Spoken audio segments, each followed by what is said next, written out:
ಇವತ್ತು ಭಕ್ತಿಯ ಎಸ್ ಇವತ್ತು ಯಾ ಫೈನ್.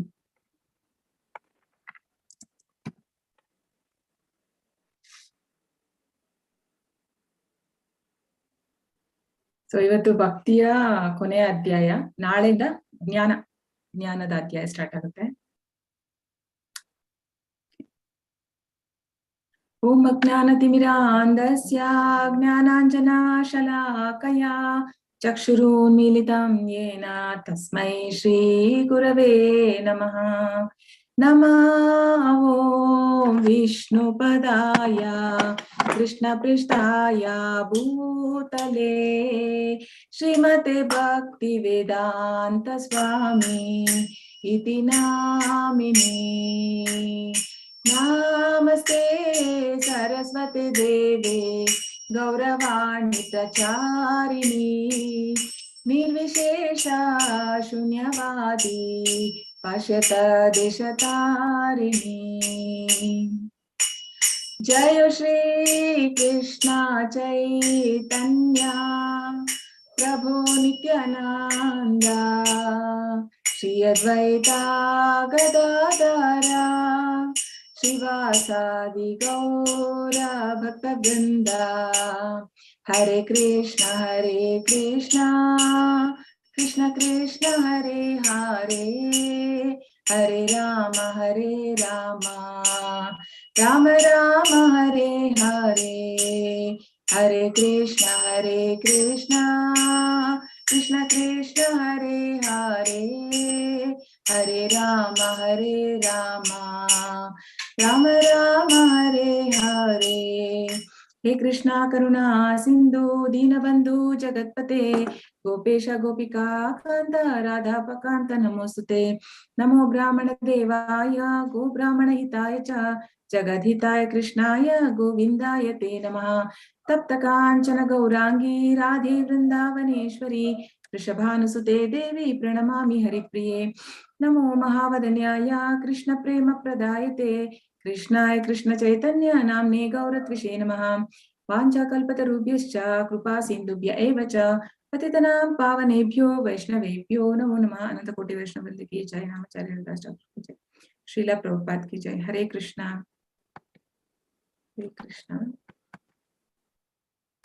ಹರೇ ಕೃಷ್ಣ ಎಲ್ಲರಿಗೂ. ಹರೇ ಕೃಷ್ಣ ಮಾತಾಜಿ. ಹರೇ ಕೃಷ್ಣ ಸ್ವಾಗತ ಎಲ್ಲರಿಗೂ.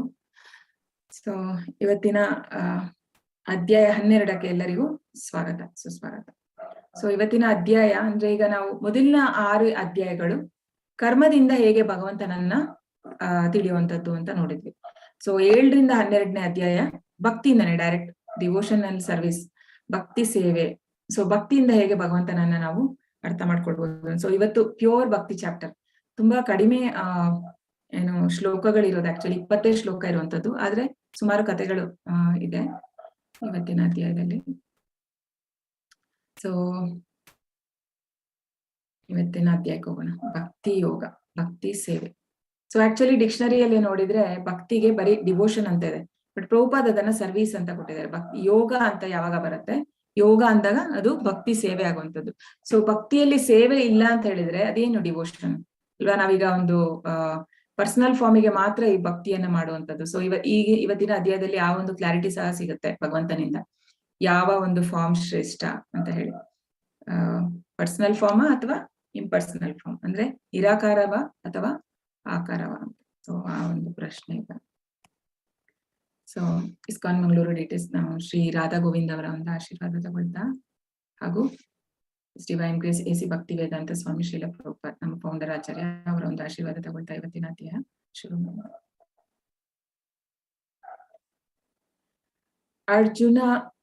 ಅರ್ಜುನ ಉವಾಚ ಏವಂ ಸತತ ಯುಕ್ತಾಯೇ ಭಕ್ತಾ ಸ್ವಾಂ ಪರ್ಯುಪಾಸತೆ ಯೇ ಚಾಪ್ಯಕ್ಷರಂ ಅವ್ಯಕ್ತಂ ತೇಷಾಂಕೆ ಯೋಗವಿತ್ತಮಾಹ. ಅರ್ಜುನನು ಪ್ರಶ್ನಿಸಿದನು, ಸದಾ ನಿನ್ನ ಭಕ್ತಿ ಸೇವೆಯಲ್ಲಿ ಉಚಿತವಾದ ರೀತಿಯಲ್ಲಿ ನಿರತರಾದವರು ಅವ್ಯಕ್ತವಾದ ನಿರಾಕಾರ ಬ್ರಹ್ಮನನ್ನು ಪೂಜಿಸುವವರು ಇವರಿಬ್ಬರಲ್ಲಿ ಯಾರು ಹೆಚ್ಚು ಪರಿಪೂರ್ಣರೆಂದು ಭಾವಿಸಬೇಕು.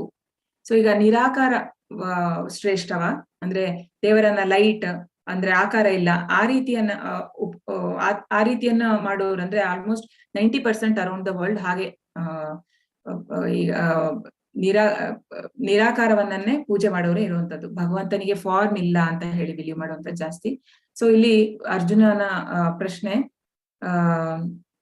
ತುಂಬಾ ಮಹತ್ವವಾದದ್ದು ಅಂತ ಹೇಳ್ಬೋದು. ಯಾಕಂತ ಹೇಳಿದ್ರೆ ಇದು ಕ್ಲಾರಿಟಿ ಕೊಡುತ್ತೆ. ಸೊ ಯಾಕಂತ ಹೇಳಿದ್ರೆ ಅರ್ಜುನ ಭಗವಂತನ ಒಂದು ಪರ್ಸನಲ್ ಫೀಚರ್ಗೆ ಅಂದ್ರೆ ಪರ್ಸನಲ್ ಫಾರ್ಮ್ ಏನಿದೆ ಅದಕ್ಕೆ ಒಂದು ಅಟ್ಯಾಚ್ ಆಗಿರುವಂತದ್ದು. ಹಾಗಾಗಿ ಅವನಿಗೆ ಭಗವಂತನಿಂದ ಒಂದು ನಿರೀಕ್ಷೆ ಬೇಕಾಗಿದೆ, ಅಂದ್ರೆ ನಿರೀಕ್ಷೆ ಅಲ್ಲ, ಉತ್ತರ ಬೇಕಾಗಿದೆ, ಯಾವುದು ಸರಿ ಅಂತ ಹೇಳಿ. ಈಗ ನಿನ್ನೆ ಅಧ್ಯಾಯದಲ್ಲಿ ಅವನಿಗೆ ಭಗವಂತನ ಯೂನಿವರ್ಸಲ್ ಫಾರ್ಮ್ ಅಂದ್ರೆ ವಿಶ್ವರೂಪವನ್ನ ನೋಡಿ ತುಂಬಾ ಹೆದರಿ ಹೋಗಿದ್ದಲ್ಲ ಅರ್ಜುನ.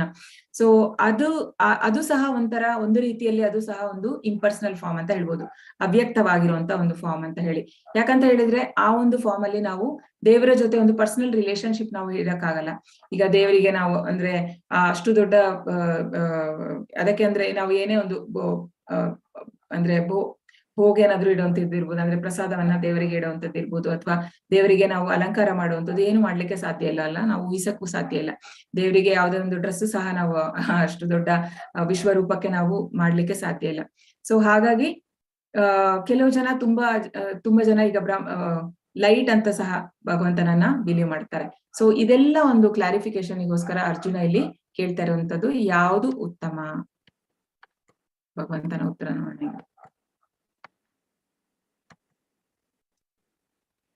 ಶ್ರೀ ಭಗವಾನುವಾಚ ಮಯ್ಯಾವೇಶ ಮನೋ ಯೇ ಮಾಂ ನಿತ್ಯಯುಕ್ತ ಉಪಾಸತೆ ಶ್ರದ್ಧೆಯ ಪರಯೋಪೇತ ತೇ ಮೇ ಯುಕ್ತ ತಮೋ ಮತಾಃ.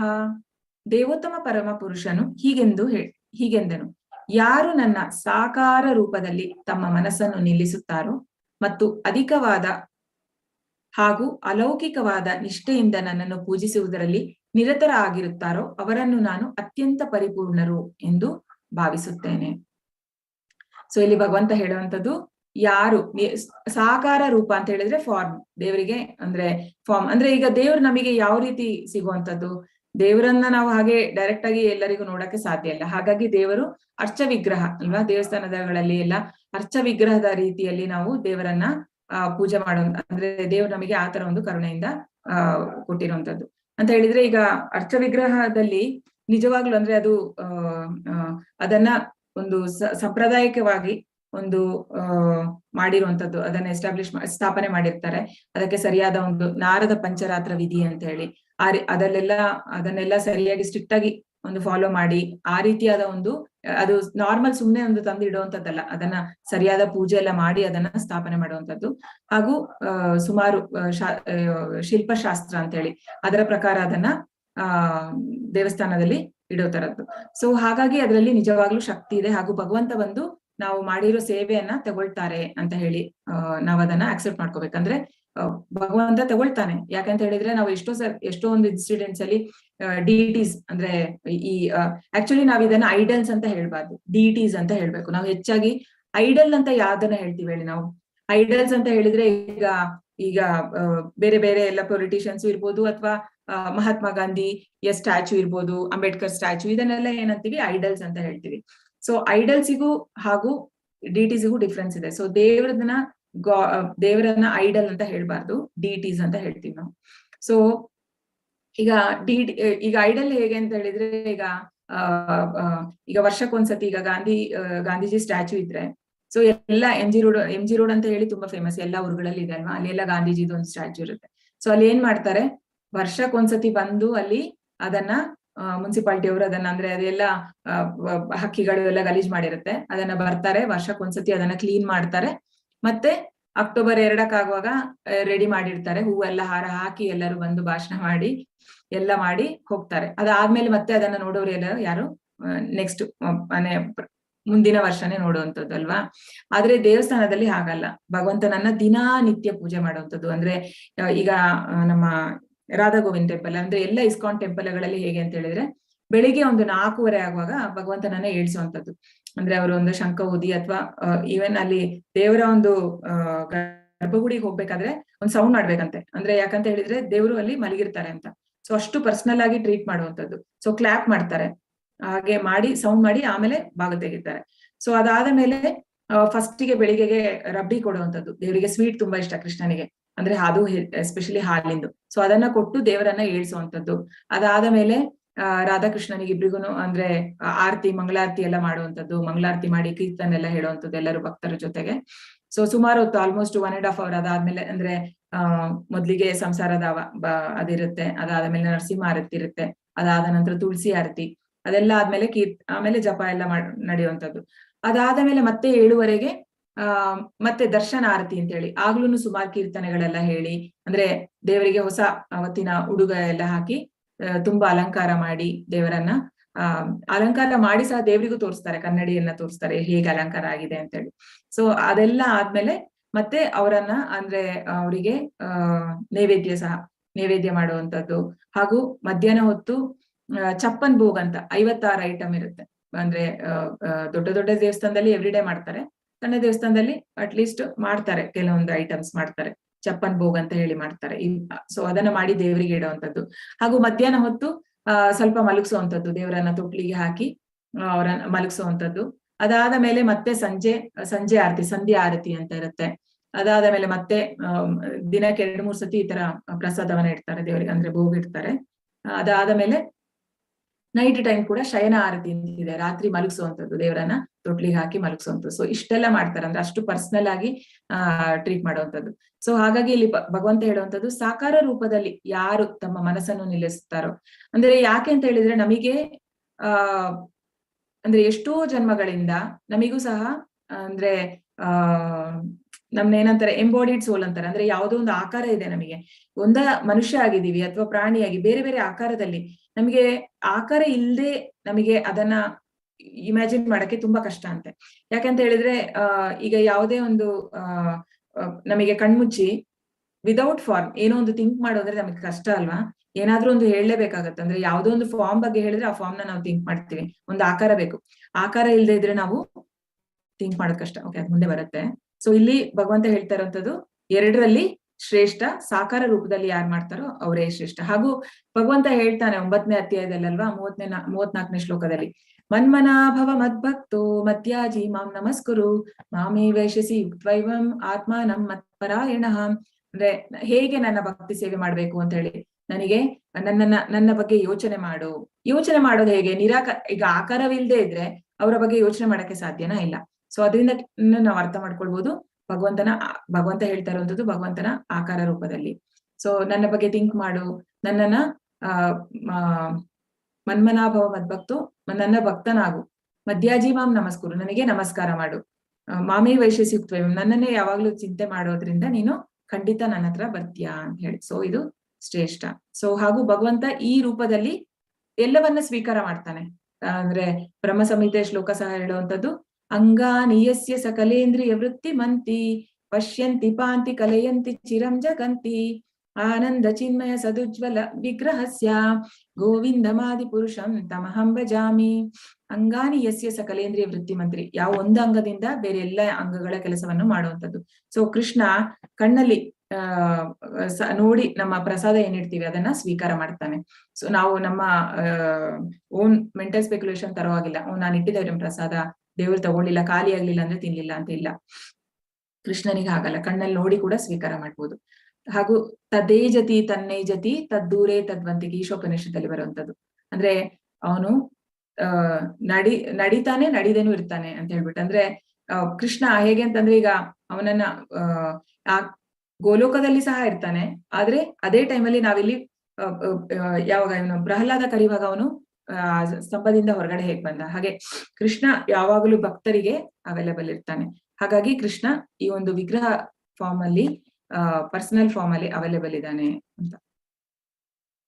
ಸೊ ಇದು ಇಲ್ಲಿ ಆರ್ತಿದು ನಮ್ಮ ಮಂಗಳೂರು ಬೆಳಿಗ್ಗೆ ಮಂಗಳಾರ್ತಿದು ಫೋಟೋ. ಸೊ ಹೇಗೆ ಅಂತ ಹೇಳಿದ್ರೆ ಇದು ಇನ್ನೊಂದು ಎಕ್ಸಾಂಪಲ್ ಅಲ್ಲಿ ಅರ್ಥ ಮಾಡ್ಕೊಳ್ಳುವಂಥದ್ದು. ಈಗ ಪೋಸ್ಟ್ ಬಾಕ್ಸ್ ಇರುತ್ತೆ. ಸೊ ಈಗ ಪೋಸ್ಟ್ ಬಾಕ್ಸ್ ಅಲ್ಲಿ ನಾವು ಪೋಸ್ಟ್ ಹಾಕಿದ್ರೆ ಅದು ಸರಿಯಾದ ಒಂದು ಡೆಸ್ಟಿನೇಷನ್ಗೆ ಹೋಗುತ್ತಲ್ವಾ?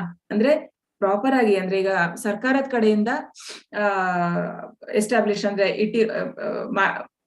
ಅಂದ್ರೆ ಎಸ್ಟಾಬ್ಲಿಷ್ ಮಾಡಿರುವಂತದ್ದು ಒಂದು ಪೋಸ್ಟ್ ಬಾಕ್ಸ್ ಇದ್ರೆ ಅದರಲ್ಲಿ ಹಾಕಿದ್ರೆ ಹೋಗುತ್ತೆ, ದೇವರಿಗೆ ತಲುಪುತ್ತ ಅಂದ್ರೆ ಸಾರಿ ಯಾರಿಗೆ ನಾವು ಹಾಕ್ತಿವೋ ಆ ಊರಿಗೆ ಹೋಗುತ್ತದು. ಅದೇ ಈಗ ನಮ್ಮನೆ ಒಂದು ಯಾವ್ದೋ ಒಂದು ಮಗು ಒಂದು ಪೋಸ್ಟ್ ಬಾಕ್ಸ್ ಇಟ್ರೆ ಅದ್ರೊಳಗಡೆ ಹಾಕಿದ್ರೆ ಅದು ಹೋಗುತ್ತಾ? ಅದು ಹೋಗಲ್ಲ ಅಲ್ವಾ? ಅದೇ ರೀತಿ ನಾವು ಸುಮ್ನೆ ವಿಗ್ರಹ ಇಟ್ರೆ ಆಗಲ್ಲ. ಆದ್ರೆ ಸರಿಯಾದ ರೀತಿಯಲ್ಲಿ ಅದನ್ನ ಯಾವಾಗ ಅನುಷ್ಠಾನ ಮಾಡಿರ್ತಾರೆ ಎಲ್ಲ ಶಾಸ್ತ್ರಗಳ ಪ್ರಕಾರ, ಆಗ ನಾವು ಮಾಡುವಂತ ಪೂಜೆ ಎಲ್ಲವೂ ದೇವರಿಗೆ ಸೇರುತ್ತೆ ಅಂತ ಹೇಳಿ. ಸೊ ಈಗ ಭಗವಂತನ ಸಾಕ್ಷಾತ್ಕಾರದಲ್ಲಿ 3 ಹಂತ ಅಲ್ವಾ? ಯಾವುದೆಲ್ಲ? ಬ್ರಹ್ಮನ್, ಪರಮಾತ್ಮ ಹಾಗೂ ಭಗವಾನ್. ಸೊ ಈಗ ಅವನು ಕೇಳಿರುವಂತದ್ದು ಈ ನಿರಾಕಾರ, ಈ ಲೈಟ್ ಏನಿದೆ ಅದು ಹೆಚ್ಚ ಅಥವಾ ಭಗವಾನ್. ಸೊ ಈಗ ಇದು ಬಂದು ಇನಿಷಿಯಲ್ ಅಂದ್ರೆ ಸಾಕ್ಷಾತ್ಕಾರದಲ್ಲಿ ಇದು ಮೊದಲನೇ ಹಂತ ಅಂತ ಹೇಳ್ಬೋದು ಬ್ರಹ್ಮನ್ ಅಂತ ಹೇಳಿದ್ರೆ. 2ನೇ ಹಂತ ಅಂದ್ರೆ ಹೈಯೆಸ್ಟ್, ಸೆಕೆಂಡ್ ಹೈಯೆಸ್ಟ್ ಪರಮಾತ್ಮ, ಭಗವಾನ್ ಹೈಯೆಸ್ಟ್. ಸೊ ಈಗ ಬ್ರಹ್ಮನಲ್ಲಿ ಏನಾಗುತ್ತೆ ಅಂದ್ರೆ ಸತ್ ಫೀಚರ್ ಮಾತ್ರ, ಸಚ್ಚಿತ್ ಆನಂದ ಭಗವಂತ. ಸೊ ಸತ್ ಅಂತ ಹೇಳಿದ್ರೆ ಇಟರ್ನಲ್, ಶಾಶ್ವತವಾಗಿರುವಂತದ್ದು ಅಂತ. ಸೊ ಚಿತ್ ಅಂತ ಹೇಳಿದ್ರೆ ಜ್ಞಾನ, ನಾಲೆಜ್. ಸೊ ಆನಂದ, ಸಚ್ಚಿತ್ ಆನಂದ, ಆನಂದವನ್ನ ನಮ್ಗೆ ಅನುಭವಿಸ್ಬೇಕಾದ್ರೆ ನಿಜವಾದ ಆನಂದ ಸಿಗುವಂತದ್ದು ಭಗವಾನ್ ಫೀಚರ್ ಅಲ್ಲಿ ಮಾತ್ರ, ಭಗವಾನ್ ಅಂದ್ರೆ ಭಗವಂತನ ಒಂದು ಸಾಕ್ಷಾತ್ಕಾರದಲ್ಲಿ ಮಾತ್ರ. ಯೇ ತ್ವಕ್ಷರಮ ನಿರ್ದೇಶ್ಯಂ ಅವ್ಯಕ್ತಂ ಪರ್ಯುಪಾಸತೆ ಸರ್ವತ್ರ ಗಮಚಿಂತ್ಯಂಚ ಕೂಟಸ್ಥಮಚಲಂ ಧ್ರುವಂ ಸನ್ನಿಯಮ್ಯೇಂದ್ರಿಯ ಗ್ರಾಮಂ ಸರ್ವತ್ರ ಸಮಬುದ್ಧಯಃ ತೇ ಪ್ರಾಪ್ನುವಂತಿ ಮಾಮೇವ ಸರ್ವಭೂತ ಹಿತೇ ರತಾಃ. ಅವ್ಯಕ್ತವಾದದ್ದು ಇಂದ್ರಿಯಗಳ ಗ್ರಹಿಕೆಯನ್ನು ಮೀರಿದ್ದು, ಸರ್ವವ್ಯಾಪಿಯು, ಬದಲಾವಣೆ ಇಲ್ಲದ್ದು, ಧ್ರುವವಾದದ್ದು ಮತ್ತು ನಿಶ್ಚಲವಾದದ್ದು. ಇದು ಪರಮ ನಿತ್ಯದ ನಿರಾಕಾರ ಪರಿಕಲ್ಪನೆ. ಇದನ್ನು ಎಲ್ಲಾ ಇಂದ್ರಿಯಗಳನ್ನು ನಿಯಂತ್ರಿಸಿ ಎಲ್ಲಾ ಜೀವಿಗಳ ಹಿತವನ್ನು ಬಯಸುತ್ತಾ ಸಂಪೂರ್ಣ ಪೂಜಿಸುವವರು ಕಡೆಗೆ ನನ್ನನ್ನು ಸೇರುತ್ತಾರೆ. ಸೊ ಈಗ ಇದು ಅಂದ್ರೆ ನಿರಾಕಾರ ಇದರ ಮೇಲೆ ಯಾವಾಗ ಭಗವಂತನನ್ನ ಸೇರ್ಬೋದು. ಆದ್ರೆ ಭಗವಂತ ಹೇಳುವಂಥದ್ದು ತುಂಬಾ ತಪಸ್ಸು ಮಾಡಿ ಎಷ್ಟೋ ವರ್ಷಗಳು ಸಾಧನೆ ಮಾಡಿ ಅದಾದ ಮೇಲೆ ಸಾವಿರಾರು ಜನ್ಮಗಳನ್ನ ತಗೊಂಡು ಅದಾದ ಮೇಲೆ ಅವರು ಭಗವಂತನ ಹತ್ರ ಬರ್ತಾರಂತೆ ಕೊನೆಗೆ. ಅಂದ್ರೆ ಯೋಗ ಅಂದ್ರೆ ಆಕ್ಚುಲಿ ನಾವು ಯೋಗದಲ್ಲಿ ಅಂದ್ರೆ ಪ್ರಭುಪಾದ ಹೇಳುವಂತದ್ದು, ನಾವು ಈ ಮಾಯವಾದಿಗಳು ಹೇಳುವಂತದ್ದು ನಾವು ಎಲ್ಲವನ್ನ ಸ್ಟಾಪ್ ಮಾಡ್ಬೇಕು, ಯೋಚನೆ ಮಾಡೋದನ್ನ ಸ್ಟಾಪ್ ಮಾಡ್ಬೇಕು, ಅಂದ್ರೆ ಮೈಂಡ್ ಬ್ಲಾಂಕ್ ಮೇಲೆ ನಾವು ಮೆಡಿಟೇಟ್ ಮಾಡ್ಬೇಕು ಅಂತ. ಆಕ್ಚುಲಿ ಹಾಗಲ್ಲ, ಮೈಂಡ್ ಅನ್ನ ಸ್ಟಾಪ್ ಮಾಡುವಂತದ್ದಲ್ಲ. ನಾವು ಈಗ ಅನ್ಕಾನ್ಶಿಯಸ್ ಸ್ಟೇಜ್ ಅಲ್ಲಿ ಇದ್ದೇವೆ, ಅದನ್ನ ಸೂಪರ್ ಕಾನ್ಶಿಯಸ್ ಮಾಡ್ಬೇಕಾಗಿದ್ದು. ಸೊ ಯೋಚನೆ ಮಾಡುವುದನ್ನ ನಾವು ನಿಲ್ಲಿಸಬಾರ್ದು, ಯೋಚನೆವನ್ನ ಜಸ್ಟ್ ಡೌಟೇಲ್ ಮಾಡ್ಬೇಕು, ಚೇಂಜ್ ಮಾಡ್ಬೇಕು, ನಮ್ ಡೈರೆಕ್ಷನ್ ಚೇಂಜ್ ಮಾಡ್ಬೇಕಷ್ಟೇ. ನಾವೀಗ ಇಂದ್ರಿಯ ವಿಷಯಗಳನ್ನ ಯೋಚನೆ ಮಾಡ್ತಾ ಇದೀವಿ, ಅದರ ಬದಲು ಭಗವಂತನ ವಿಷಯದಲ್ಲಿ ನಾವು ಅದನ್ನ ಯೋಚನೆ ಮಾಡ್ಬೇಕು ನಮ್ಮ ಮನಸ್ಸನ್ನ ಅಂತ.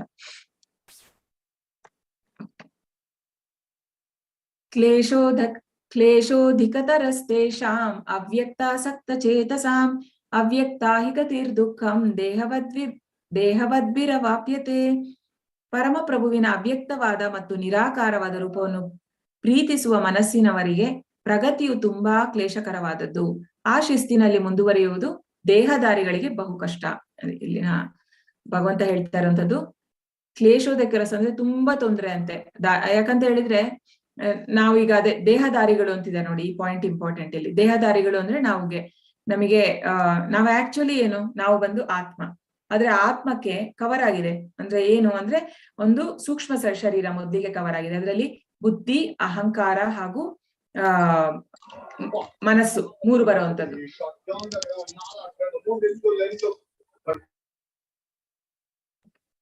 ಬುದ್ಧಿ, ಅಹಂಕಾರ ಹಾಗೂ ಮನಸ್ಸು ಈ 3 ಕವರ್ ಆಗಿದೆ. ಅದರ ಮೇಲಿಂದ ನಮ್ಮ ಈ ಭೌತಿಕ ದೇಹ ಏನಿದೆ, ಗ್ರಾಸ್ ಎಲಿಮೆಂಟ್ಸ್ 5 ಯಾವ್ದೆಲ್ಲ 5 gross elements: earth, water, ether, fire, air. ಅಂದ್ರೆ ಭೂಮಿ, ಗಾಳಿ, ಬೆಂಕಿ, ಆಕಾಶ ಹಾಗೂ ನೀರು. ಸೊ ಈ 5ರಿಂದ ಮಾಡಿರುವಂತದ್ದು ಈ ಭೌತಿಕ ಶರೀರ. ಸೊ ಹಾಗಾಗಿ ಈ ದೇಹ ಇರೋದ್ರಿಂದ ನಮಗೆ ಎಷ್ಟೋ ಜನ್ಮಗಳು ನಾವು ಈ ರೀತಿ ತಗೊಂಡಿದೀವಿ ದೇಹವನ್ನ. ಸೊ ಹಾಗಾಗಿ ನಮಗೆ ಇದರ ಬಗ್ಗೆ ಅಂದ್ರೆ ವಿದೌಟ್ ಏನು ಇಲ್ಲದೆ ಒಂದು ನಿರಾಕಾರವಾಗಿರುವಂತ ಒಂದು ಬ್ರಹ್ಮನ್, ಅದರ ಬಗ್ಗೆ ನಾವು ನಮ್ಮ ಮೈಂಡ್ ಅನ್ನ ಕಾನ್ಸಂಟ್ರೇಟ್ ಮಾಡೋದು ತುಂಬಾ ಕಷ್ಟ. ಸಾಧ್ಯ ಇದೆ, ಆದ್ರೆ ಪ್ರಗತಿ ತುಂಬಾ ಕ್ಲೇಶಕರ ಅಂತ ಇಲ್ಲಿ ಭಗವಂತ ಹೇಳ್ತಾ ಇರುವಂತದ್ದು. ಸೊ ಹಾಗೂ ಇದು ಈ ಒಂದು ಯುಗಕ್ಕೆ ಅಲ್ಲ, ಯಾಕಂತ ಹೇಳಿದ್ರೆ ಈ ಧ್ಯಾನ ಮಾಡುವಂತದ್ದು ಸತ್ಯಯುಗಕ್ಕೆ ಅಲ್ವಾ. ಸೊ ಯಾವ್ಯಾವ ಯುಗಕ್ಕೆ ಯಾವ್ದು ಅಂತ ಹೇಳ್ತೀರಾ? ಸತ್ಯಯುಗಕ್ಕೆ ಯಾವ್ದು? ಸತ್ಯಯುಗಕ್ಕೆ ನಾವು ದೇವರನ್ನ ಹೇಗೆ ಆಗಿನ ಕಾಲದಲ್ಲಿ ಹೇಗೆ ಮಾಡ್ತಾ ಇದ್ರು ದೇವರನ್ನ ಪಡಿಬೇಕಿದ್ರೆ? ಯಜ್ಞ ಮಾಡಿ ಸತ್ಯಯುಗ ಅದು ದ್ವಾಪರ ಯುಗ. ದ್ವಾಪರ ಅಲ್ಲ, ಯಜ್ಞ ಬಂದು ತ್ರೇತಾಯುಗ. ತ್ರೇತಾಯುಗದಲ್ಲಿ ಯಜ್ಞ, ಸತ್ಯಯುಗದಲ್ಲಿ ಯಾವುದು? ತಪಸ್ಸು. ಹಾ, ಧ್ಯಾನ, ಮೆಡಿಟೇಷನ್ ಅಲ್ವಾ? ಯಾಕೆ ಹೇಳಿ? ಅವಾಗ ಯಾಕೆ ಸಾಧ್ಯ ಆಯ್ತಾಗ? ಆಗಿನ ಕಾಲದಲ್ಲಿ ಎಷ್ಟು ವರ್ಷ ಬದುಕ್ತಾ ಇದ್ರು ಜನ? ಅವ್ರ ಆಯುಷ್ ಎಷ್ಟಿತ್ತು? 1 ಲಕ್ಷ. ಹಾ, ವೆರಿ ಗುಡ್. ಎಸ್, 1 ಲಕ್ಷ ವರ್ಷ ಅವ್ರು ಬದುಕಿರ್ತಾ ಇದ್ರು. ಹಾಗಾಗಿ ತಪಸ್ ಮಾಡಕ್ಕೆ ಸಾಧ್ಯ ಇತ್ತಲ್ವಾ? ಈಗ ನಾವು ಅಂದ್ರೆ ಅಷ್ಟು ಧ್ಯಾನ ಮಾಡಿ 60,000 ವರ್ಷ ಎಲ್ಲ ಮಾಡಿ ಅಂದ್ರೆ ಆ ರೀತಿಯನ್ನ ತಪಸ್ ಮಾಡ್ತಾ ಇದ್ರಂತೆ. ಆಗ ದೇವ್ರು ಕಾಣ್ತಾ ಇದ್ರು. ಸೊ ಈಗ ಅದು ಸಾಧ್ಯನೇ ಇಲ್ಲ ನಮಗೆ. ಅಂದ್ರೆ ಅಷ್ಟು ವರ್ಷ ನಮ್ಮ ಆಯುಷು ಸಹ ಇಲ್ಲ, ಆ ರೀತಿಯಾದ ಒಂದು ಸೌಕರ್ಯ ಸಹ ಇಲ್ಲ, ಕಾಡಿಲ್ಲ, ಯಾವುದೂ ಇಲ್ಲ. ಹಾಗೂ ಅಷ್ಟಾಂಗ ಯೋಗ ಸುಲಭವೂ ಅಲ್ಲ, ನಾವು ನೋಡಿದ್ವಲ್ವಾ 6ನೇ ಅಧ್ಯಾಯದಲ್ಲಿ. ಸೊ ಅದು ಸತ್ಯಯೋಗಕ್ಕಾಯ್ತು. ಸೊ ಹಾಗಾದ್ರೆ ಇದರಲ್ಲಿ ತ್ರೇತಾಯುಗದಲ್ಲಿ ಯಾವುದು? ತ್ರೇತಾಯುಗದಲ್ಲಿ ಯಾವ ರೀತಿಯ ಯಜ್ಞ ಮಾಡ್ಬೋದು? ಯಜ್ಞವನ್ನ ಮಾಡ್ಲೇಬೇಕು ಅಲ್ವಾ? ಎಲ್ಲ ಯುಗದಲ್ಲೂ ಯಜ್ಞ ಮಾಡ್ಬೇಕು. ಬಿಕಾಸ್ ಕೃಷ್ಣ ಹೇಳುವಂಥದ್ದು ಯಜ್ಞಾರ್ಥಂ ಕರ್ಮಣೋನ್ಯತ್ರ ಲೋಕೋಯಂ ಕರ್ಮ ಬಂಧನಃ. ಅಂದ್ರೆ ಯಜ್ಞ ಮಾಡದೇ ಇದ್ರೆ ನಾವು ಕರ್ಮಗಳಲ್ಲಿ ಸಿಲುಕ ಹಾಕೊಳ್ತೇವೆ. ನಾವು ಮಾಡೋ ಎಲ್ಲಾ ಕೆಲಸಗಳಲ್ಲೂ ಅದು ಫಲಪ್ರದವಾದ ಒಂದು ಚಟುವಟಿಕೆ ಆಗುವಂಥದ್ದು. ಬಟ್ ನಾವು ಯಜ್ಞ ಮಾಡಿದ್ರೆ ಅದರಿಂದ ಹೊರಗಡೆ ಬರ್ಬೋದು ಅಂತೇಳಿ. ಸೊ ಯಾವುದು ಈ ಯುಗಕ್ಕೆ, ತ್ರೇತಾಯುಗಕ್ಕೆ ಯಾವುದು? ಹೋಮ ಮಾಡೋದು ಮಾತಾಜಿ, ಹೋಮ. ಹಾ, ಅಂದ್ರೆ ಯಜ್ಞ.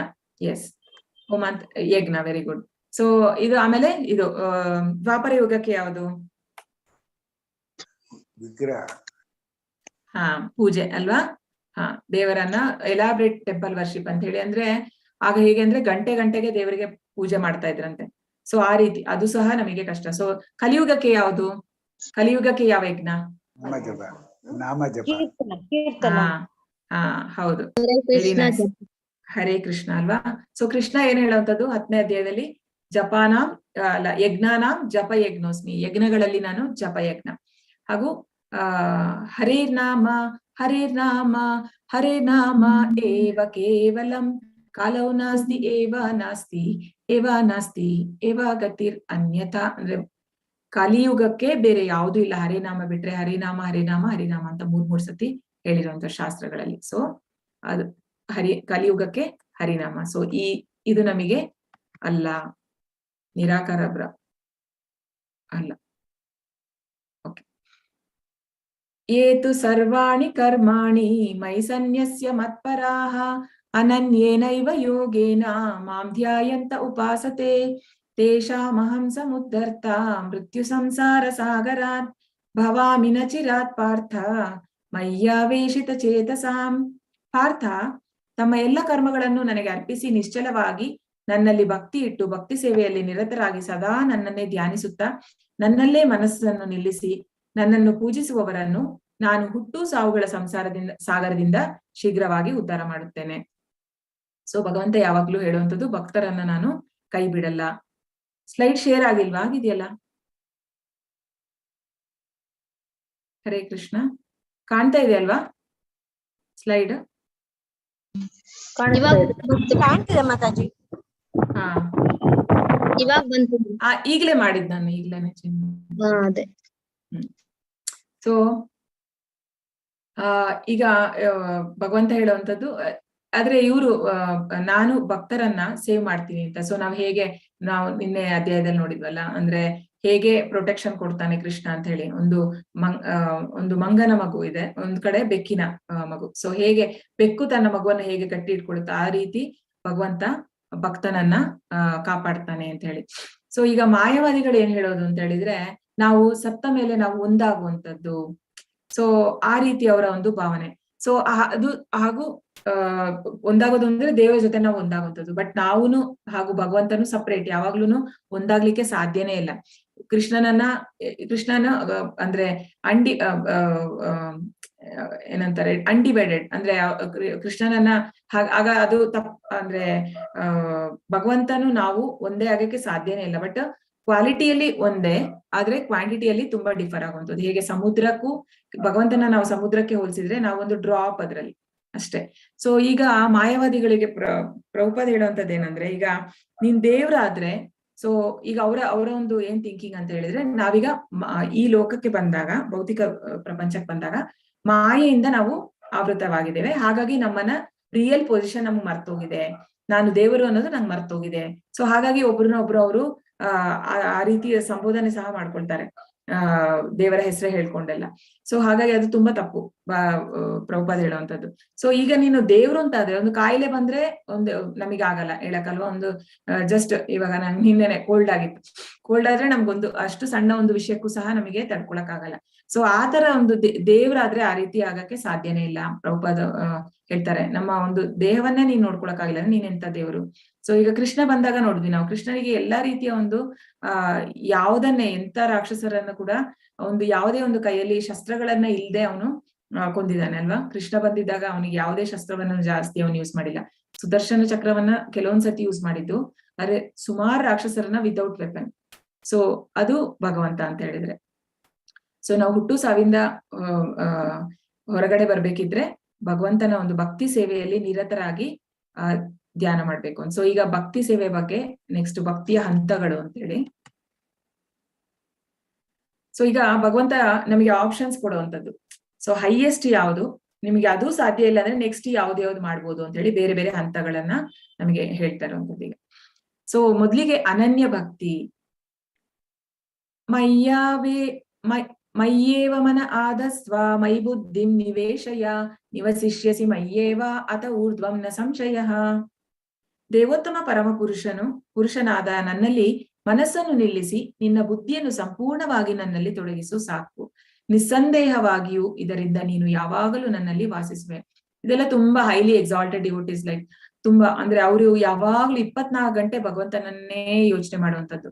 ಲೈಕ್ ಇಲ್ಲಿ ನಾವು ಇದರಲ್ಲಿ ನೋಡ್ಬೋದು, ನಮ್ಮ ಇವರು ಅಂದ್ರೆ ಗೋಪ ಹುಡುಗರು ಯಾರಿದ್ದಾರೆ, ಗೋಪಾಲಕರು ಅಂದ್ರೆ ಕೃಷ್ಣನ ಗೋಪ ಫ್ರೆಂಡ್ಸ್ ಯಾರಿದ್ದಾರೆ, ಅವರು ಆಗ್ಲಿ ಅಥವಾ ರಾಧಾರಾಣಿ, ಅವರಿಗೆಲ್ಲ ಯಾವಾಗ್ಲೂ ಕೃಷ್ಣಂದೇ ಯೋಚನೆ.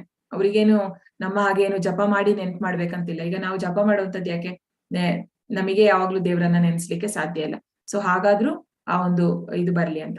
ಬಟ್ ಇವ್ರು ಹೇಗೆ ಅಂತ ಹೇಳಿದ್ರೆ ಯಾವಾಗ್ಲೂ ದೇವರ ಯೋಚನೆಯಲ್ಲಿ. ಈಗ ಒಂದು ತಾಯಿಗೆ ಮಗುವಿಂದು ಯಾವ್ದೋ ಒಂದು, ಈಗ ಮಗು ಇರಲ್ಲ ಮನೆಯಲ್ಲಿ, ಮಗು ಎಲ್ಲ ಹೊರಗಡೆ ಇರುತ್ತೆ, ಆಗ ತಾಯಿ ಆ ಒಂದು ಮಗುವಿನ ಬಟ್ಟೆ ನೋಡಿದ ತಕ್ಷಣ ತಾಯಿಗೆ ಆ ಎಮೋಷನ್ ಬರುತ್ತಲ್ವಾ, ಹೇಗೆ ಬರುತ್ತೆ ಆ ರೀತಿ ಅವರಿಗೆ ಯಾವುದೇ ಒಂದು ವಸ್ತು ನೋಡಿದ್ರು ಅದರಲ್ಲಿ ಕೃಷ್ಣನನ್ನ ನೋಡ್ತಾರೆ. ಪ್ರಭುಪಾದ ಸಹ ಅಷ್ಟೇ, ಯಾವುದೇ ಒಂದು ಪ್ರಕೃತಿಯಲ್ಲೂ ಯಾವುದೇ ನೋಡಿದ್ರು ಅದನ್ನ ಅವರು ಕೃಷ್ಣನಿಗೆ ರಿಲೇಟ್ ಮಾಡ್ತಾ ಇದ್ರು. ಅಷ್ಟೂನು ಯಾವಾಗ್ಲೂ ಅವರು ಕೃಷ್ಣನ ಯಾವುದೇ ಭೌತಿಕವಾಗಿರೋ ವಸ್ತು ಯಾವುದೇ ಇರ್ಲಿ, ನೀವು ಯಾವ್ದಾರು ಒಂದು ಲೆಕ್ಚರ್ ನೋಡ್ಬೇಕು ಪ್ರಭುಪಾದು, ಅವ್ರು ಅದನ್ನ ಕೃಷ್ಣನಿಗೆ ಕಂಪೇರ್ ಮಾಡ್ತಾರೆ. ಯಾಕಂತ ಹೇಳಿದ್ರೆ ಎಲ್ಲವೂ ಕೃಷ್ಣನಿಗೆ ಸೇರಿರೋದು ಅಂತ. ಸೊ ಆ ರೀತಿ ಒಂದು ಯಾವುದೇ ಒಂದು ಕಷ್ಟ ಇಲ್ಲದೆ ಅವರು ದೇವರನ್ನ ಧ್ಯಾನ ಮಾಡ್ತಾರೆ. ಸೊ ಇದು ಅನನ್ಯ ಭಕ್ತಿ ಅಂತ ಹೇಳ್ತಾರೆ. ಸೊ ಕೃಷ್ಣ ಹೇಳ್ತಾ ಇರೋಂಥದ್ದು ಅನನ್ಯ ಭಕ್ತಿ ಮಾಡು ಅಂತ.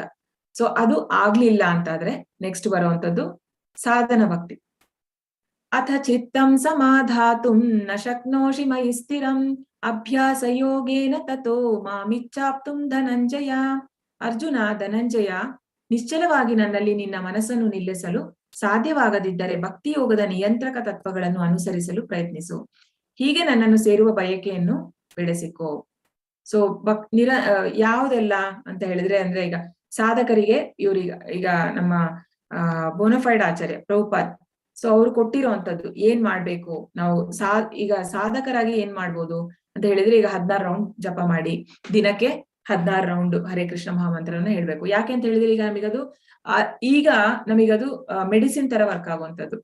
ಯಾಕಂತ ಹೇಳಿದ್ರೆ ಈಗ ನಮ್ಮ ಹೃದಯದಲ್ಲಿ ಅಂದ್ರೆ ತುಂಬಾನೇ ಕಲ್ಮಶ ಎಲ್ಲ ಇದೆ, ಹಾಗೂ ನಮ್ಮ ಪ್ರಜ್ಞೆ ಸರಿ ಇಲ್ಲ.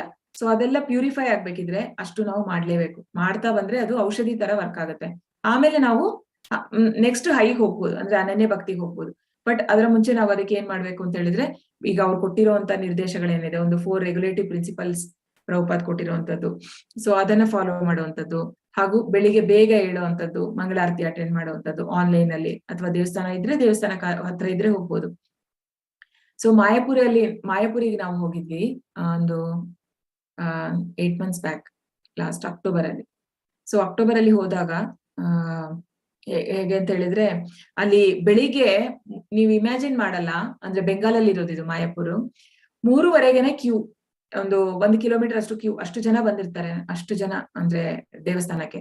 ಅಲ್ಲಿ ಒಳಗಡೆ ನೋಡಿದ್ರೆ ಅದು ಟೈಮಿಂಗ್ ನಮಗೆ ಖಂಡಿತ ಅದು 3:30-4 ಗಂಟೆ ಅಂತ ಅನ್ಸಲ್ಲ, ಅಷ್ಟು ಜನ, 1,000-2,000 ಜನ ಒಳಗಡೆ ದೇವಸ್ಥಾನದಲ್ಲಿ. ಅಷ್ಟು ಅಂದ್ರೆ ಎಲ್ಲ ಭಕ್ತಿಲಿ ಅಂದ್ರೆ ಜೋರಾಗಿ ಪೂಜೆ ನಡೀತಾ ಇರತ್ತೆ, ಅಂಡ್ ಎಲ್ಲರೂ ಕೀರ್ತನ ಡ್ಯಾನ್ಸ್ ಮಾಡ್ತಾ ಇರ್ತಾರೆ, ಅಂದ್ರೆ ಅಷ್ಟು ಇನ್ವಾಲ್ವ್ ಆಗಿರ್ತಾರೆ. ಸೊ ಇದೆಲ್ಲ ಸಾಧನ ಭಕ್ತಿ, ಅಂದ್ರೆ ಬೆಳಿಗ್ಗೆ ಬೇಗ ಎದ್ದು ದೇವಸ್ಥಾನಕ್ಕೆ ಹೋಗುವಂಥದ್ದು. ಹಾಗೂ ಆಮೇಲೆ ಪ್ರಸಾದ, ಸಾತ್ವಿಕ ಪ್ರಸಾದ, ಸಾತ್ವಿಕ ಆಹಾರವನ್ನ ದೇವರಿಗೆ ಇಟ್ಟು ನೈವೇದ್ಯ ಮಾಡಿ, ನೈವೇದ್ಯವನ್ನ ಮತ್ತೆ ನಾವು ಪ್ರಸಾದವನ್ನಾಗಿ ತಗೊಳ್ಳುವಂಥದ್ದು. ಹಾಗೂ ಪ್ರಭುಪಾದವರ ಪುಸ್ತಕಗಳನ್ನು ಓದುವಂಥದ್ದು ಅಥವಾ ಭಗವದ್ಗೀತೆಯನ್ನು ಓದುವಂಥದ್ದು, ಭಕ್ತರ ಸಂಘದಲ್ಲಿ ಇರುವಂತದ್ದು, ಇದೆಲ್ಲ ಕೊಟ್ಟಿರುವಂತದ್ದು ಪ್ರಭುಪಾದ್. ಸೊ ಹಾಗೂ ಪ್ರಭುಪಾದ್ ಅವರ ಒಂದು ಲೆಕ್ಚರ್ಸ್ ನ ಕೇಳ್ಬೇಕು ನಾವು.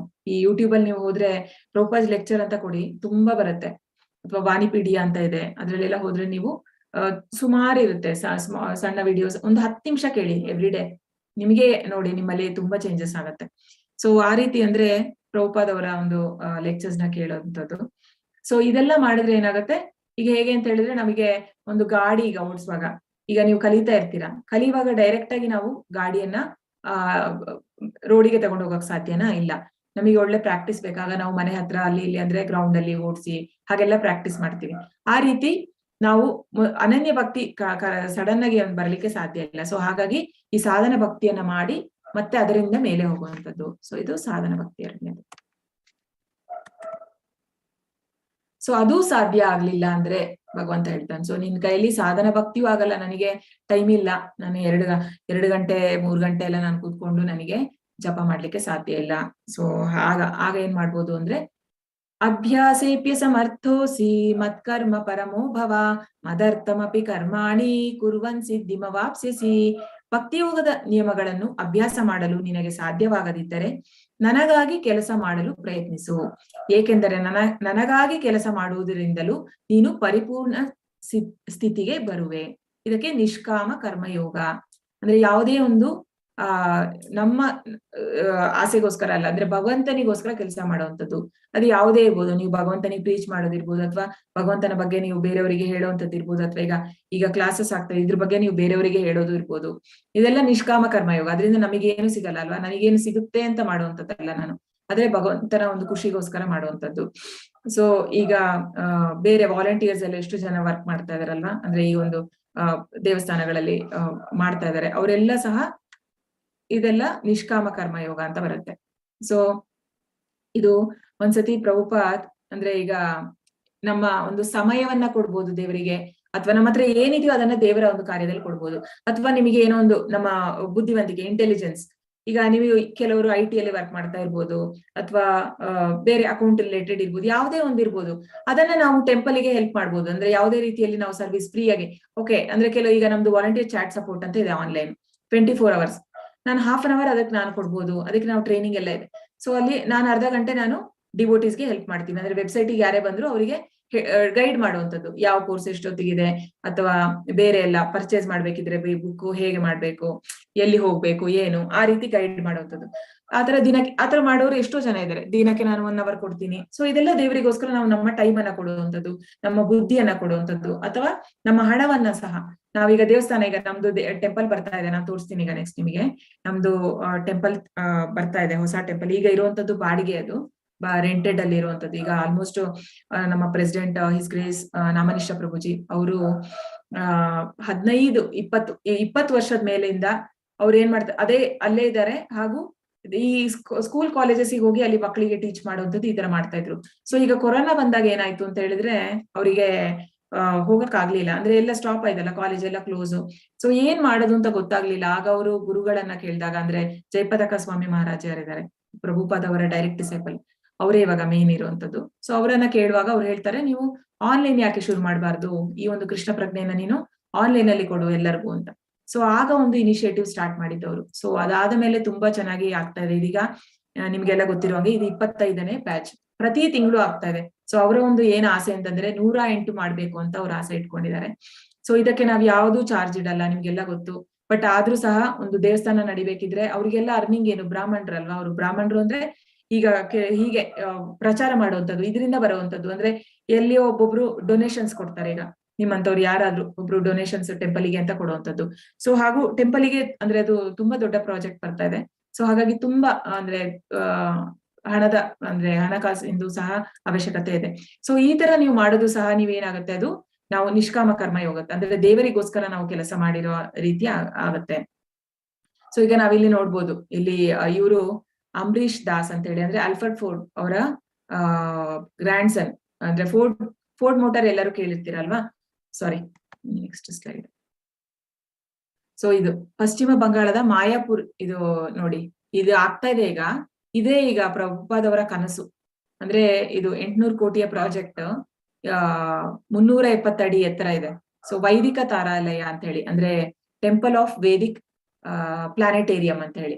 ಅಂದ್ರೆ ಎಲ್ಲ ಭಾಗವತಮಲ್ಲಿ ಬರುವಂತ ಎಲ್ಲವೂ ಮಾಡ್ತಾ ಇದಾರೆ ಅಲ್ಲಿ. ಅಂದ್ರೆ ಬೇರೆ ಬೇರೆ ಹಂತದಲ್ಲಿ ಬೇರೆ ಪ್ಲಾನೆಟ್ಸ್ ಹೇಗಿರುತ್ತೆ, ಬ್ರಹ್ಮನ ಒಂದು ಲೋಕ ಹೇಗಿರುತ್ತೆ ಅಥವಾ ಕೆಳಗಿನ ಲೋಕಗಳು, ಎಲ್ಲವನ್ನು ಪ್ರಪಂಚಕ್ಕೆ ತೋರ್ಸಕ್ಕೋಸ್ಕರ ಮಾಡ್ತಾ ಇರುವಂತದ್ದು ತುಂಬಾ ದೊಡ್ಡ ಪ್ರಾಜೆಕ್ಟ್. ಸೊ ಇವರು ಇದರಲ್ಲಿ ಹಣಕಾಸು ಅಂದ್ರೆ ಅವ್ರು ಕೆಲಸ ಮಾಡ್ತಾ ಇದ್ದಾರೆ, ಕೆಲಸ ಬಿಟ್ಟಿಲ್ಲ, ಕೆಲಸ ಮಾಡ್ತಾರೆ. ಆದ್ರೆ ಅವರು ದುಡ್ಡನ್ನ ಕೃಷ್ಣನಿಗೋಸ್ಕರ ಕೊಡ್ತಾರೆ. ಅವ್ರು ಆಲ್ಮೋಸ್ಟ್ 250-300 ಕೋಟಿ ಅಷ್ಟು ಆಲ್ರೆಡಿ ಕೊಟ್ಟಿದ್ದಾರೆ. ಸೊ ಅವ್ರು ಕೊಡ್ತಾ ಇರ್ತಾರೆ ದೇವಸ್ಥಾನಕ್ಕೋಸ್ಕರ.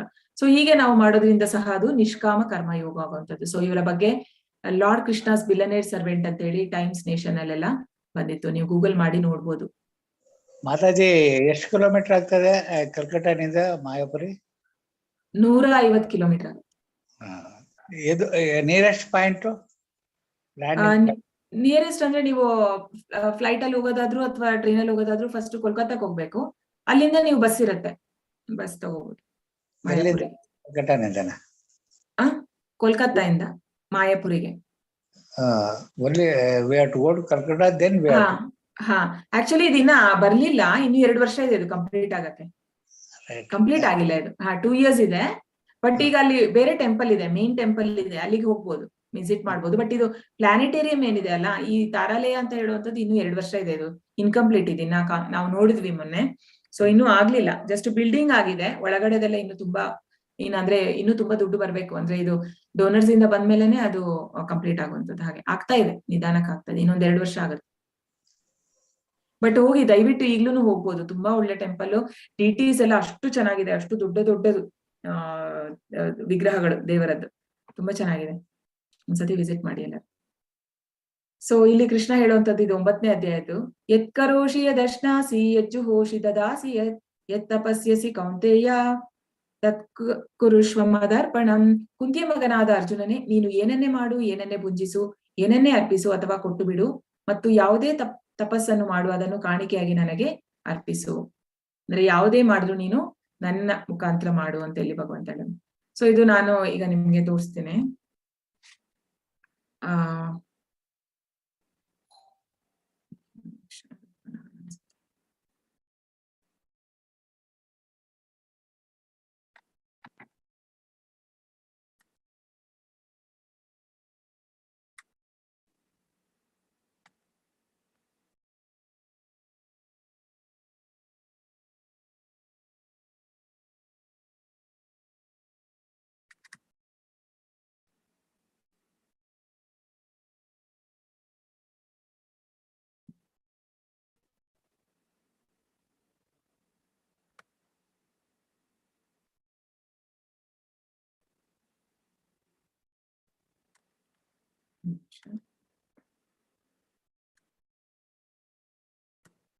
ಕಾಣ್ತಿದೆಯಲ್ಲ?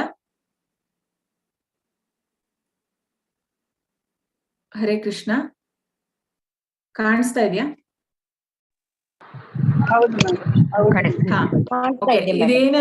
ಇದೇನಂದ್ರೆ ಇದು 3D. ಓಕೆ, ಈಗ ಇರುವಂತದ್ ನಾ ಹೇಳಿದ್ನಲ್ಲ, ಈಗ ನಂತೂರ್ ಅಂತ ಹೇಳಿ ಅಲ್ಲಿ ಒಂದು ರೆಂಟೆಡ್ ಜಾಗದಲ್ಲಿ ಟೆಂಪಲ್ ಇರುವಂತದ್ದು. ಸೊ ಇದಿವಾಗ ಈಗ ದೇವರ ದಯೆಯಿಂದ ಒಂದೊಂದು ಅಂದ್ರೆ ಜಾಗ ಸಹ ಸಿಕ್ಕಿರ್ಲಿಲ್ಲ. ಕೊರೋನಾ ಟೈಮಲ್ಲಿ ಗೌರ್ಮೆಂಟ್ ಕಡೆಯಿಂದ ಆಯ್ತು. ಸೊ ಇದನ್ನ ಅಂದ್ರೆ ಗೌರ್ಮೆಂಟ್ ಕಡೆಯಿಂದ ಅಪ್ರೂವಲ್ ಆಗಿ ಸಿಕ್ಕಿದೆ. ಎಷ್ಟೋ ದುಡ್ಡು ಕೊಟ್ಟು, ಎಷ್ಟೋ ಕೋಟಿ ಕೊಟ್ಟು ತಗೊಂಡಿದ್ದಾರೆ. ಸೊ ಈಗ ಅದಾದ ಮೇಲೆ ಈಗ ಇದು ಪ್ರಾಜೆಕ್ಟ್ ಬರ್ತಾ ಜಸ್ಟ್ ಸ್ಟಾರ್ಟ್ ಆಗಿದೆ ಈಗ ಕನ್ಸ್ಟ್ರಕ್ಷನ್. ಸೊ ಇದು ಬಂದ್ಬಿಟ್ಟು ಜಸ್ಟ್ ಒಂದು 3D ವ್ಯೂ ಯಾವ ತರ ಬರುತ್ತೆ ಅಂತ ನೋಡಿ, ಟೆಂಪಲ್ ಹೇಗಿರುತ್ತೆ ಅಂತ. ಇದೊಂದು 2 years ಕಂಪ್ಲೀಷನ್, ಅಂದ್ರೆ ಈಗ 2 years ಅಲ್ಲಿ ಇದು ಎಕ್ಸ್ಪೆಕ್ಟೆಡ್ ಕಂಪ್ಲೀಟ್ ಆಗತ್ತೆ ಅಂತ.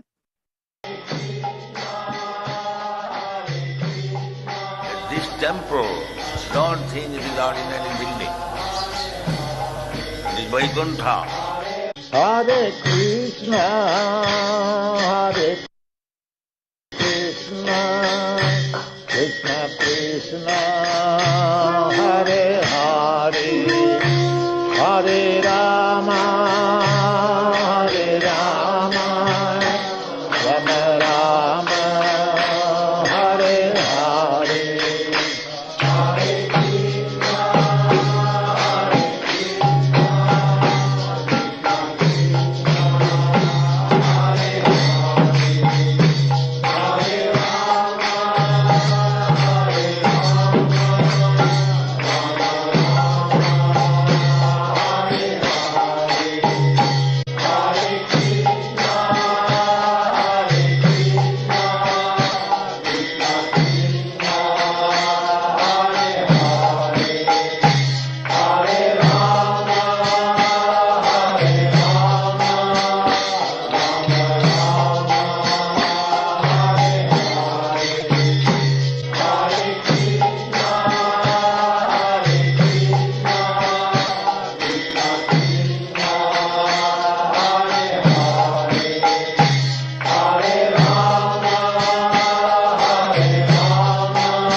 Hare Krishna, Hare Krishna, Krishna Krishna, Hare Hare, Hare Rama, Hare Rama, Rama Rama, Hare Hare.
ಅದನ್ನ ತಂದಿಲ್ಲ ಯಾಕೆ?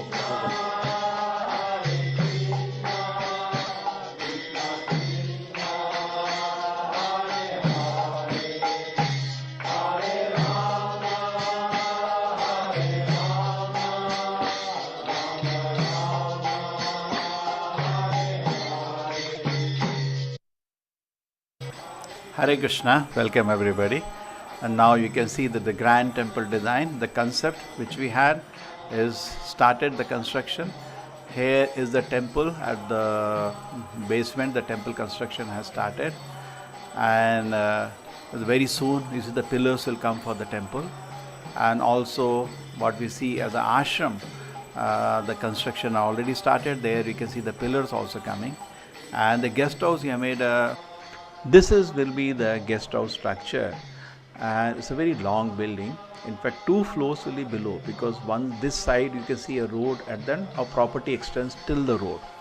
So all that is cut, that belongs to the temple, and we will have 32 rooms coming for the guests, all of you. Then we have a dormitory coming, a huge team kitchen will also come up there, and also we will have a restaurant, Govinda's restaurant there. Hare Krishna. Hare Krishna. So we will need your help so that we can finish this project. We want to finish within 1 year. So please be part of this so that very quickly we have this facility open for all of you. Hare Krishna.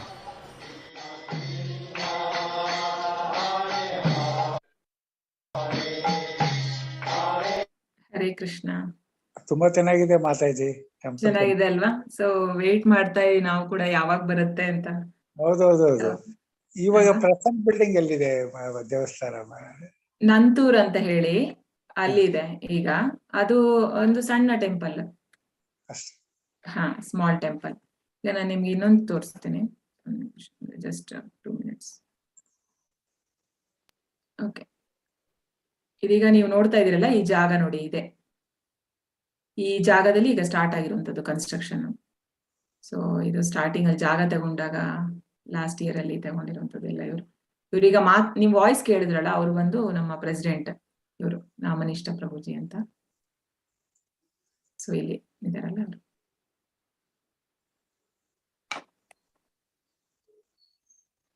So ಇದರಲ್ಲಿ ಬೇರೆ ಬೇರೆ ಸೇವೆಗಳಿದೆ. ಅಂದ್ರೆ ಇದು 1.5 ಎಕರೆಯಲ್ಲಿ ಇರುವಂತ ಜಾಗ. So 15 ಕೋಟಿ ಅಂದಾಜು. ಸೊ ಹಾಗಾಗಿ ಸುಮಾರು ಡೊನೇಷನ್ಸ್. ಲೈಫ್ ಮೆಂಬರ್ ನಾವು ಇದಾಗಿದ್ರೆ ಮಂಗಳೂರು ಟೆಂಪಲ್ ತಾನೆ ಮೇಡಮ್?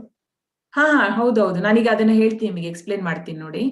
ಸೊ ಈಗ ನೋಡಿ, ಈಗ ನಿಮಗೆ ಸೇವೆಗಳಲ್ಲಿ ಈ ತರ ಒಂದು ಬ್ರಿಕ್ ಸೇವೆಯಿಂದ ಇದೆ, ಅಂದ್ರೆ ಒಂದು ಕಟ್ಟಿಗೆ ಸೇವೆ ಅಂತ 1500 ರೂಪಾಯಿ ಅಲ್ಲಿಂದ ಸ್ಟಾರ್ಟ್ ಆಗುತ್ತೆ. ಮತ್ತೆ 2 ಕಟ್ಟಿಗೆ ಅಂದ್ರೆ 3000. ಸೊ ಇದೇ ರೀತಿ ಬೇರೆ ಬೇರೆ.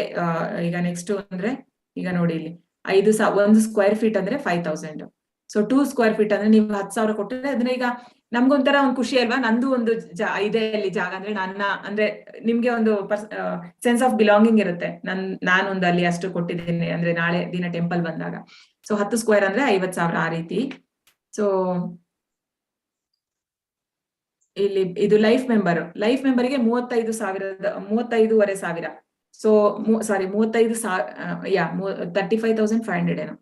ಸೊ ಅದು ಲೈಫ್ ಮೆಂಬರು. ಅದರದ್ದು ಬೆನಿಫಿಟ್ ಅಂದ್ರೆ ನೀವು ಆಲ್ ಓವರ್ ಇಸ್ಕಾನ್ ಎಲ್ಲಿ ಹೋದ್ರು, ಆಲ್ ಓವರ್ ದ ವರ್ಲ್ಡ್, ನೀವು ವರ್ಷದಲ್ಲಿ ಒಂದು 4 days 5 days ತರ ಅಲ್ಲಿ ಸ್ಟೇ ಆಗ್ಬೋದು ವಿತ್ ವೆರಿ ರೀಸನಬಲ್ ಪೇಮೆಂಟ್ ಏನೋ ಇರುತ್ತೆ. ಕೆಲವೊಂದ್ ಕಡೆ ಪೇಮೆಂಟೇ ಇರಲ್ಲ, ಅಂದ್ರೆ ಔಟ್ಸೈಡ್ ಇಂಡಿಯಾ ಕೆಲವೊಂದು ವೆರಿ ರೀಸನಬಲ್ ಅಮೌಂಟ್ ಇರುತ್ತೆ. ಸೊ 5 days ನಾವು ಅಲ್ಲಿ ಇರ್ಬೋದು. ಸೊ ಲೈಫ್ ಮೆಂಬರ್ಶಿಪ್ ಬೆನಿಫಿಟ್ ಅಲ್ಲಿ ಬರುತ್ತೆ ಅದು. ಹಾಗೂ ಲೈಫ್ ಮೆಂಬರ್ನ ನೀವು ಒಂದೇ ಸತಿ ಪೇ ಮಾಡ್ಬೇಕಂತ ಇಲ್ಲ, ವರ್ಷದಲ್ಲಿ 2 ಸತಿ ಪೇ ಮಾಡ್ಬೋದು. 2 ಇನ್ಸ್ಟಾಲ್ಮೆಂಟ್ ಅಲ್ಲಿ ಪೇ ಮಾಡ್ಬೋದು ಆ 35,000.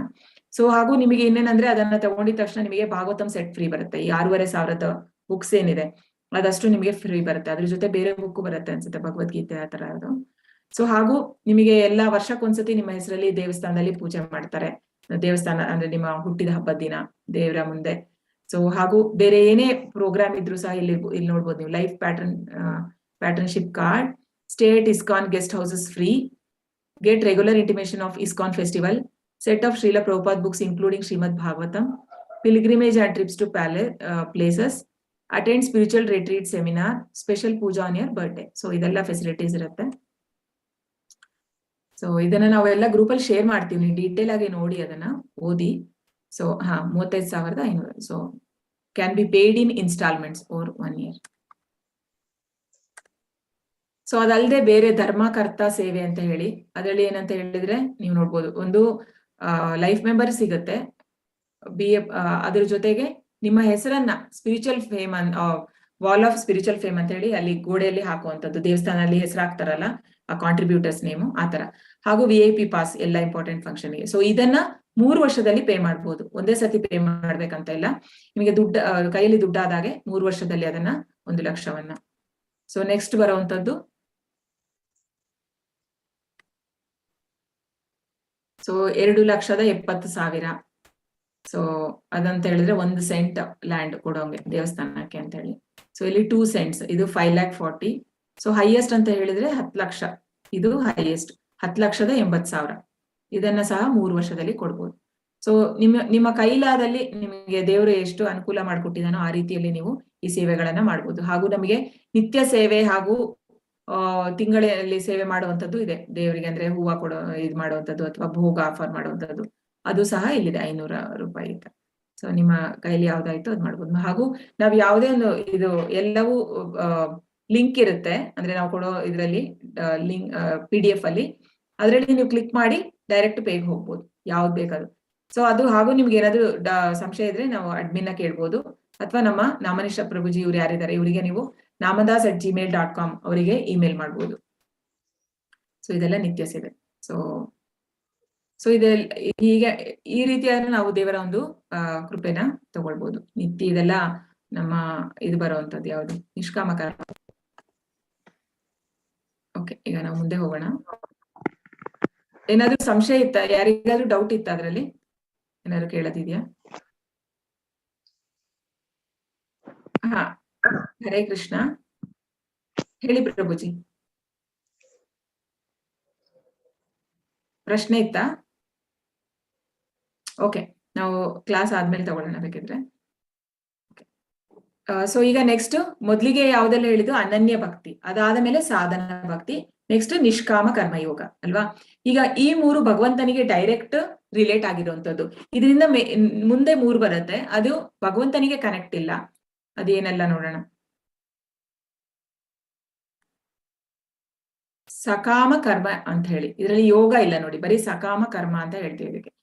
ಅಥೈದದಪ್ಯ ಶಕ್ತೋಸಿ ಕರ್ತುಂ ಮದ್ಯೋಗಮಾಶ್ರಿತಃ ಸರ್ವಕರ್ಮ ಫಲ ತ್ಯಾಗಂ ತತಃ ಕುರು ಯತಾತ್ಮವಾನ್.